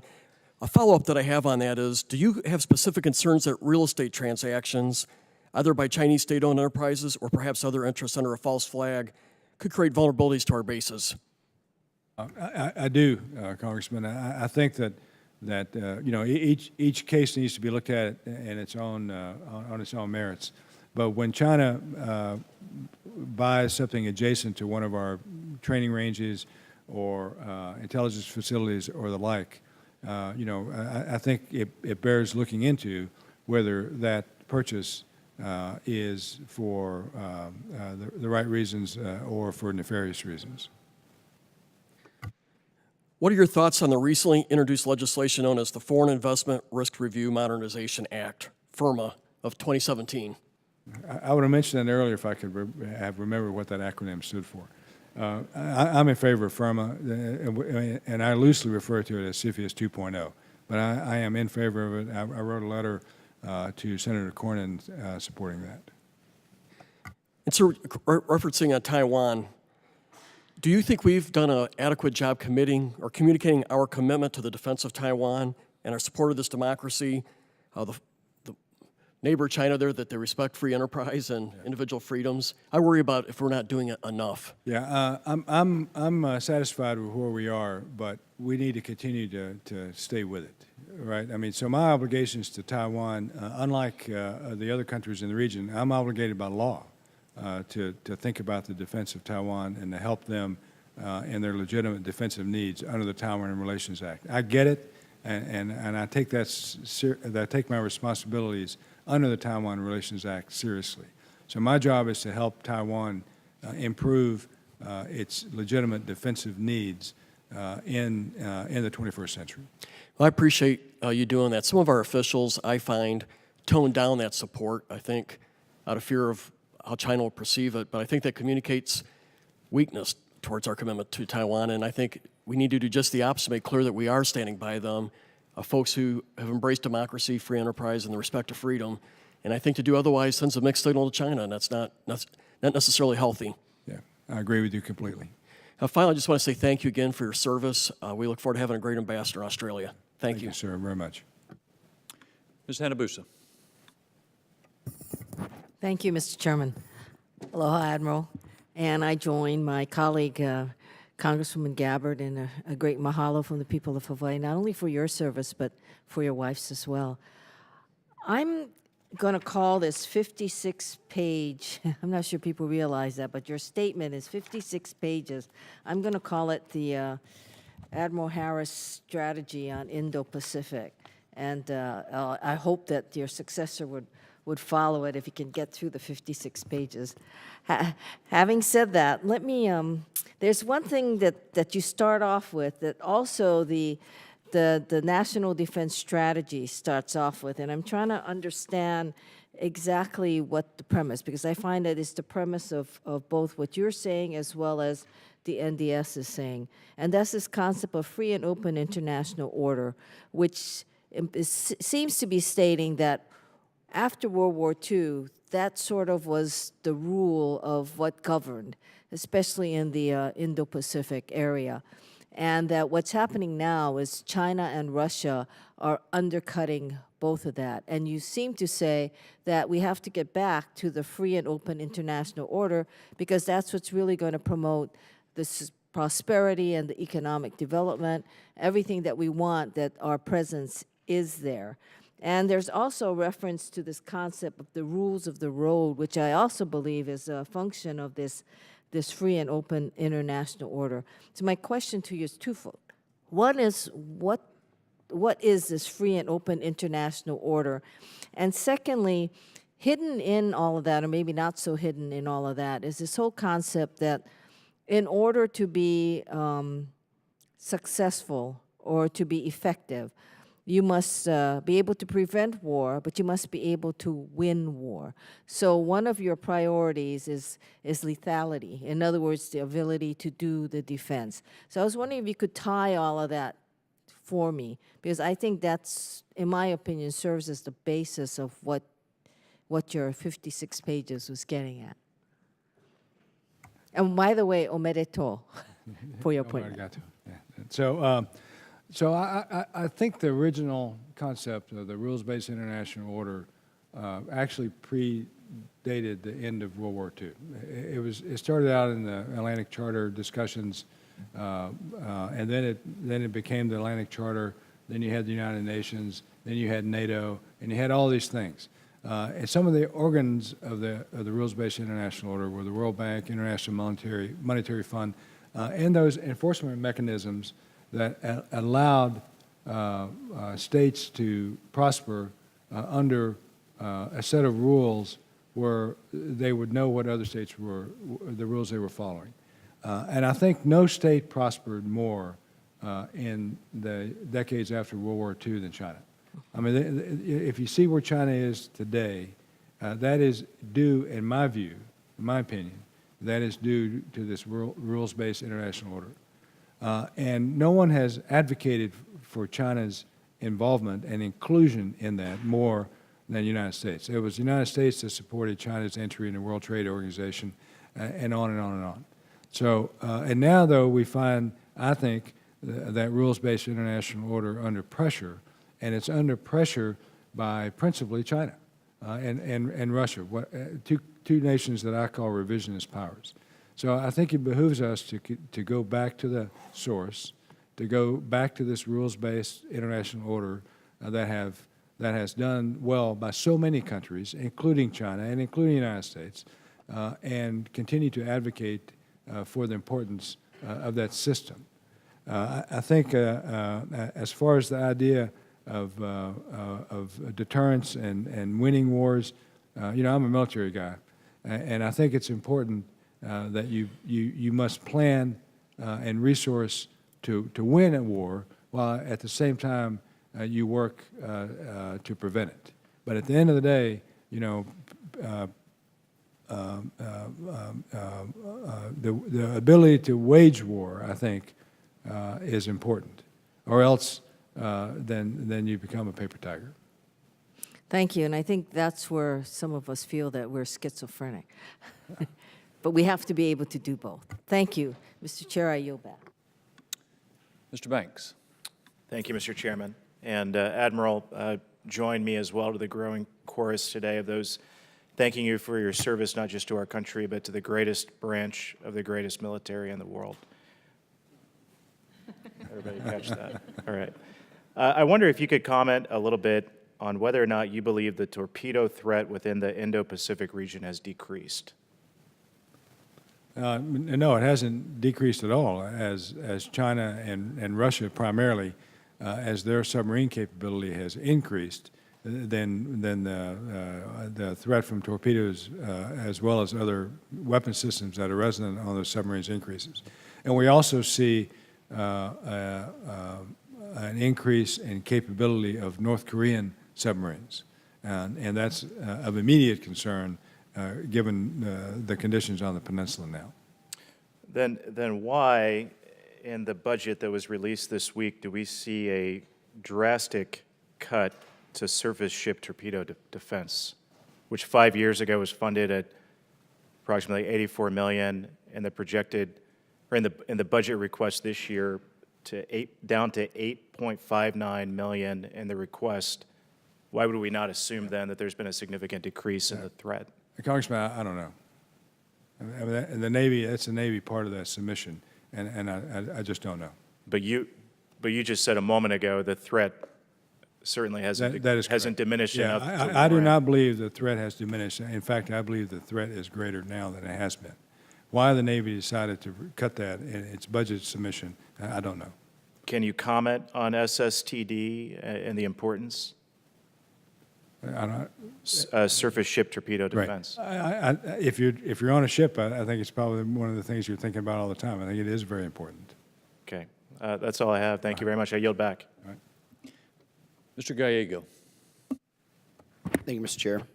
Admiral, I have a couple of questions regarding freedom of navigation and freedom of navigation operations, specifically dealing with the blockchain islands that China is trying to do. Are we doing anything in addition to some of the operations we're doing right now in terms of sending our ships near the islands? Are we doing anything else to basically try to test or push or even prevent the Chinese goal of the nine-dash line?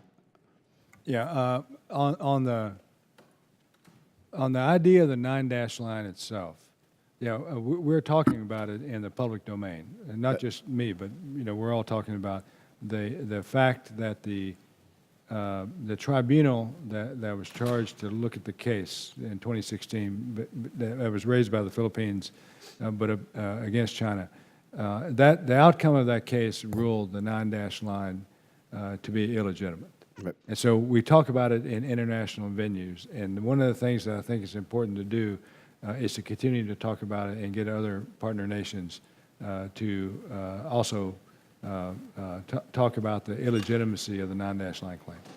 And that nine-dash line claim affects Malaysia, right, the Philippines, and all the rest. What we do in the military sense is we continue to operate in the South China Sea. We continue to do freedom of navigation operations to demonstrate that we will fly, sail, or operate wherever international law allows. And we're encouraging our friends, allies, and partners to do the same. If they're not willing to do freedom of navigation operations to the level that we do, that's up to them. But if they are operating in the South China Sea, that demonstrates to all the world, really, that the South China Sea is, in fact, international water space, and it's not China simply because it has China in its name. Have there been any other thoughts or plans, for example, to further push the idea of how delegitimate their claims are? For example, sending like naval science teams or science teams of other flag-bearing countries to these atolls or lands, because ostensibly speaking, if these islands don't belong to China, then they should not be opposed to non-military entities actually doing some research there. There has been some thought of that, but we run up against the policy and international law. If one of these islands, for example, is a high tide elevation, I don't want to get too pedantic about it, but if it's a high tide elevation, then regardless of who owns it or if anyone owns it, it has a 12-mile limit around it, and so that becomes problematic if you're going to do scientific research, and we don't want to find ourselves in the position of asking China's permission to do the scientific research, because then that legitimizes it. That's correct. To back up again, Admiral, so you're saying, I guess I'm confused, because from what I understand, the international order has so far said that these islands are not recognized as Chinese islands. In my mind, that means that we should be able, or our allies should be able, to bring at least non-military assets to these islands, such as testing or whatever it is.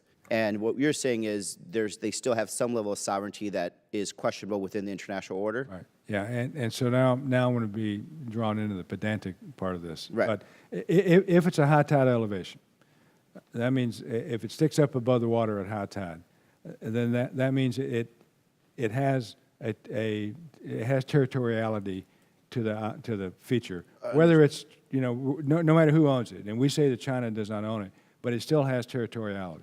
So we're going to follow that 12-mile limit around it.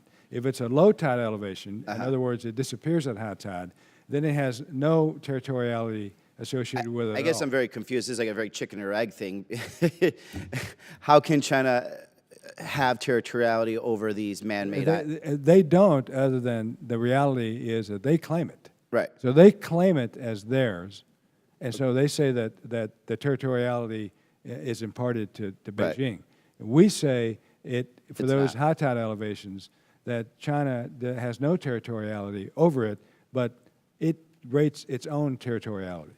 So we give it we give it the 12-mile limit. If it's a low tide elevation, so that it disappears at high tide, then it has no territoriality at all, and we can go right up to it, and we do under freedom of navigation operations. I just feel, and just reclaim my time and finish up, I just feel that it is in the future interest of this country and our allies to make sure that we're constantly pushing on the nine-dash line establishment, including with these atolls overseas. And I agree with you. The 9-dash line covers almost all of the South China Sea.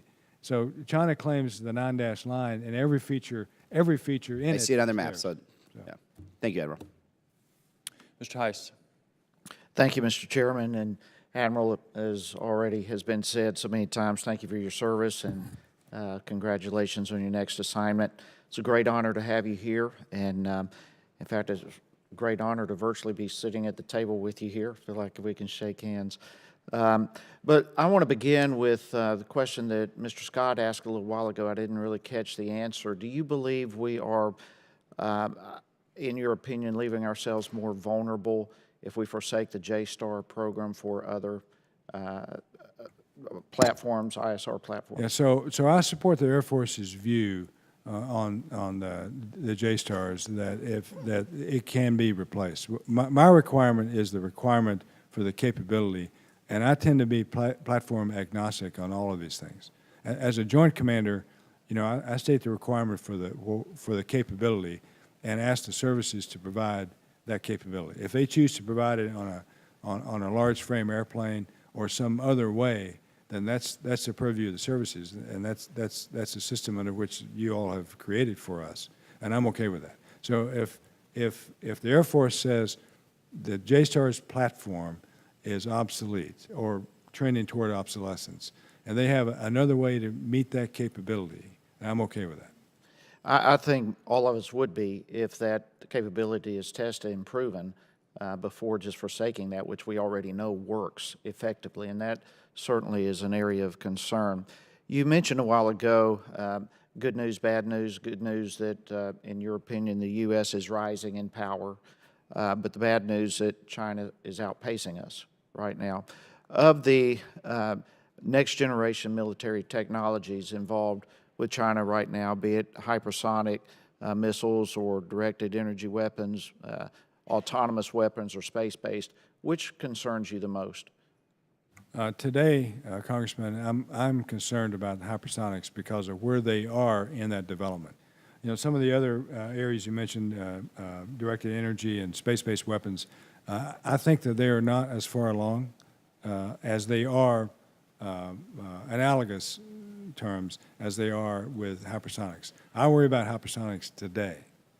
Okay. With that statement, then, would you agree that that would be the area of most importance for us in terms of our keeping a technological edge, or where would you say we need to focus? I think we need to continue to focus on maintaining the technological and asymmetric edge in undersea warfare. I think that's the most important thing. That said, you know, here comes the hypersonic threat from China, and we need to start thinking about and resourcing our hypersonic, our defense against hypersonic weapons and our own offensive hypersonic weapons. But I think that our advantage and the capability that's resident in the undersea warfare domain is so significant and is so pressurized now by China's development that we have to continue to resource that. Do you believe we are properly resourced? I do not. I mean, I've said before that I don't have enough, just the summary numbers alone. I don't have what I need. Okay. You mentioned a while ago, too, about the cyber domain. Do you believe we are adequately prepared to deal with whatever attacks or threats may come from cyber? Yeah, I don't, but I would defer to Admiral Rogers and U.S. Cyber Command, and that's his job. But my sense is that we need to continue to develop that capability. Okay. Thank you again, Admiral, and with that, I yield back, Mr. Chairman. Ms. Davis. Thank you, Mr. Chairman, and very good to see you, Admiral, and thank you so much for your service. I think everyone has certainly acknowledged that. I know that we all appreciate your great openness whenever there is a COTEL visit to the PACOM, and you certainly represented that. I also just wanted to say how pleased I am about your nomination, and I think your strong statement earlier about our diplomatic missions need to be supported as much budgetarily as our defense missions as well. You're going to be a strong voice in that, and I appreciate it. You know, I know that nuclear weapons are not your direct responsibility, but they do certainly have a direct impact on your area of responsibility as it exists today. The NPR calls for modernizing and expanding our nuclear architecture through sea-based launch cruise missiles and low-yield sea ballistic missiles, therefore lowering the threshold for employing nuclear weapons. So I'm just wondering how you weigh this nuclear modernization with the priorities that you've outlined today. Do you feel that you can address that? I do, and I think that those elements that are in the nuclear posture review are critical to PACOM because they're critical to the nation. I think the idea of modernizing the triad is essential. Perhaps one of the most important outcomes of the nuclear posture review is acknowledgement and affirmation that we need the triad. Mm-hmm. And then the next step, of course, is to modernize it. So I think that's one of those nuances in there that is so important. I think the small yield submarine launched weapons increases our capability. And it remains to be seen, I think, what the command and control of that kind of a weapon would be, and the sea-launched nuclear-capable cruise missile. Mm-hmm. So we're going to have to think about that because we haven't had to think about that in a while. I haven't had to think about it at all. Yeah. But I think the sea-launched cruise missile nuclear-capable, it sounds like a TLAM-N, which was extant in a lot of my career during the Cold War. We don't have that now. So the command and control of those tactical kinds of weapons, I think that we're going to have to explore that, whether that is given to the combatant commander in general, or whether it's retained by Strategic Command. I don't know how that's going to work. But the fact is that I think that increases our capability and decreases the chance of an accidental nuclear war by giving us those capabilities. Is it fair to say that there are risks certainly associated with this strategy as well? I think the risk is by not adhering to the strategy. Mm-hmm, mm-hmm. Might China perceive the renewed U.S.-Russian modernization? I can almost guarantee you that they won't like it, but that is no reason not to do it. If we did everything, if we didn't do anything that China didn't like, then we would be nowhere. Right. So it seems like no matter what we do in a legitimate defensive situation, THAAD on the peninsula, for example, they're going to object to. But that doesn't mean that we shouldn't go ahead and do it, because it's the right thing to do, in my view. Thank you. I had one other question, Mr. Chairman, but I know we have a few people that are waiting, so I'll go ahead and yield back. Thank you. Mr. Gallagher. Thank you, Admiral. Thank you also for making what I'm sure is the first reference to Sir John Monash and the Battle of Hamo in HASC history. Look forward to working with you in your new role. You mentioned, I believe, in an exchange with Mr. Whitman earlier, you brought up INF, and to put a finer point on it, given China's investment in missiles that you've referenced, as well as their overall modernization, do you believe INF restrictions harm our conventional deterrence to the point that we may not be able to uphold our commitments in the Pacific into the 2020s? Or put differently, INF, while critical in Europe, is it hamstringing us in Asia? Thanks for the question. I wouldn't go as far as the beginning part of your question, but I do agree that it hamstrings me in the Pacific, because the weapons that I have to bring to bear are outmatched by the ground-based weapons that China can bring to bear, because they're not a signatory to INF. So the way ahead, I'm not the expert on that. I've highlighted the deficiencies in my capability in the Pacific because of INF. And I know that at least I think it's being studied at the right levels to figure out the way ahead. But I view INF as self-limiting to the United States. And to me, INF is not about Russia as it is about China. But given your perspective as a theater commander there on the ground, I'd just be curious of your thoughts. Are there things we should be exploring on the committee? For example, you could imagine increasing firing rates, capacity, range of existing systems. You could initiate R&D for non-compliant systems, or you could develop systems with an INF-compliant boost range, but a glide range that extends. And I just would love your thoughts on what we should explore in that space. I think that we could be creative in our approach to defining weapons. So if it has more boost than glide, then it's not an airplane, then it's probably INF compliant. So we ought to think about it in that regard. We ought to, the INF treaty itself doesn't limit the R&D, so we ought to start the R&D and then decide later on whether we're going to field the weapon or not. But we don't want to start later on with the R&D, or else we've lost all that time. Of course, the other argument is we could waste the money. So that's why it's a decision that has to be taken not only at the departmental level, but at your all's level.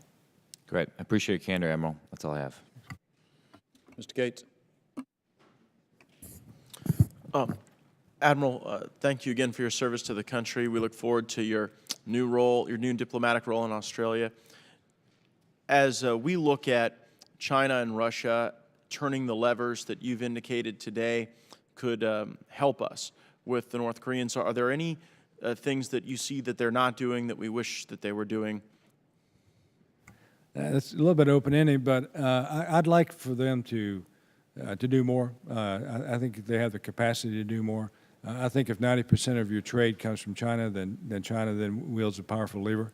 I think their coal. Is it that we want them to better enforce the posture that they've taken, or is it that we'd like them to accelerate their assertive? I'd like them to do both. I'd like them especially to accelerate. We talk oil and coal. I mean, they have a powerful lever there. food and the guest worker program and all that revenue that goes into the regime. China occasionally takes the position that while the government does not sanction some of those activities that yield humans moving from North Korea into China for work, or other assets like energy assets moving from China into North Korea, or vice versa, that just as there are non-government actors in the United States that can do things outside of the law, there are non-government actors in China that can do the same. Is that a realistic claim that they're making, or do they have sufficient command and control to enforce broader sanctions? They are a communist country. I think they have sufficient command and control. So that would seem to indicate that the claims that, well, some of this activity occurs beyond our gaze, you would question those claims. I would question those claims. When we look at success in the event of some sort of kinetic conflict, it appears clear to us, and I thank the chairman for a really provocative and insightful day yesterday on these questions. We look at the importance of what capabilities our allies bring to bear. Could you highlight some of the important capabilities that our allies in the region would need to bring to bear in the event of a kinetic conflict? Well, you know, I don't want to speak for the allies in terms of kinetic conflicts in the sense that they're going to have to make those decisions. But the capabilities that Japan and the Japan Self-Defense Forces, the Koreans and the Korean Armed Forces have in that theater are significant. In terms of the ROK Army is an incredible fighting force. The Japan ballistic missile systems, their ships and their aircraft are first rate. And then if you go and you think about Australia and all of their capabilities, you look at Singapore as a partner, and what they provide us as a platform are significant. So these are important friends, allies, and partners that we all work hard to maintain those relationships. In the event that conflict does go kinetic on the Korean Peninsula, we will likely have to launch munitions over water that will then land on land, correct? Correct. And to my knowledge, the only place that the Navy or the Air Force are currently testing munitions that are launched over water and land on land is in the Gulf Test Range in the eastern Gulf of Mexico. Am I right about that, or are there other places we do that testing and evaluation? We're testing strikes at Nellis, for example, Nellis Air Force Base, where we do a lot of our command and control exercises that result in But for next-gen weapon systems? Yeah, I don't know. Okay, sorry. Very well. You would agree that then looking beyond our current moment to a 30, 50-year time frame, do you believe that we would win any type of kinetic conflict with China on the airframe alone, or would we require development in our munitions capabilities? We will clearly require development in our munitions capabilities. But if I'm around in 30, 40, 50 years, I'll be the greatest ally you've ever seen. Well, I know that so much of your service has been dedicated to ensuring that we win well beyond the time that those of us who are here are still around. And I would just merely make mention, Mr. Chairman, that I believe we won't win on the airframe alone. I think the munitions are going to be essential. I agree with your assessment, Admiral, and that's why it's so important that we preserve the assets that allow us to test and develop those next-generation munitions. I yield back. Does the gentlelady from Arizona have a question for open session? Gentlelady's recognized for 5 minutes or less. So everybody else got their turn, Mr. Chairman. Thank you, Admiral Harris. Thanks so much for your years of service. You're a tremendous patriot, and we really appreciate all your sacrifice. Having been in the military myself, we spend a lot of time also focusing on information warfare and how our enemies use that against us as a domain. I was cringing with Kim Jong-un's sister at the Olympics, and how not only she was received, but also how she was treated by the, at best, naive media and the coverage of her. She is the head of the Department of Propaganda and Agitation, and responsible as part of this brutal regime of the lack of human rights, the death and torture of many citizens. I mean, you know what this regime is like, and the fact that our media would play into this is just embarrassing and disgusting to me. And I just want your thoughts. I mean, you mentioned earlier in your testimony about you think his long game is a reunification, under communist rule. What are your thoughts about the antics that they just played and the impact? Because it was just embarrassing to me. So clearly a charm offensive, and I think that it behooves us and our Korean allies not to be charmed. Yeah. And to consider North Korea for the regime it is, Right. and to deal with it on the basis of fact and not charm. I believe that General Brooks is ideally positioned to do that, and that he views this charm offensive through clear eyes. But just the impact, though, on the media kind of playing into it, and how it's basically, it looks like they were a tool of their information warfare and their propaganda campaign. Again, naive at best. Is that fair? That is fair. Thanks, sir. With the $700 billion and $716 billion that we've now agreed to last week to infuse to our military, can you share what that means for PACOM, like what that's going to be able to do from a readiness and a war fighting and a capability to address the many threats that you have to face? Yeah, it's again. I'll express my gratitude for that, and the hopes that we'll get the appropriation for that in NDAA 18 and then next year. It gives us 2 years to plan. It gives us something we haven't had for a long time. Day after tomorrow, Saturday, I'll have been in command of PACOM for 1,000 days, and 433 of those will have been under a CR.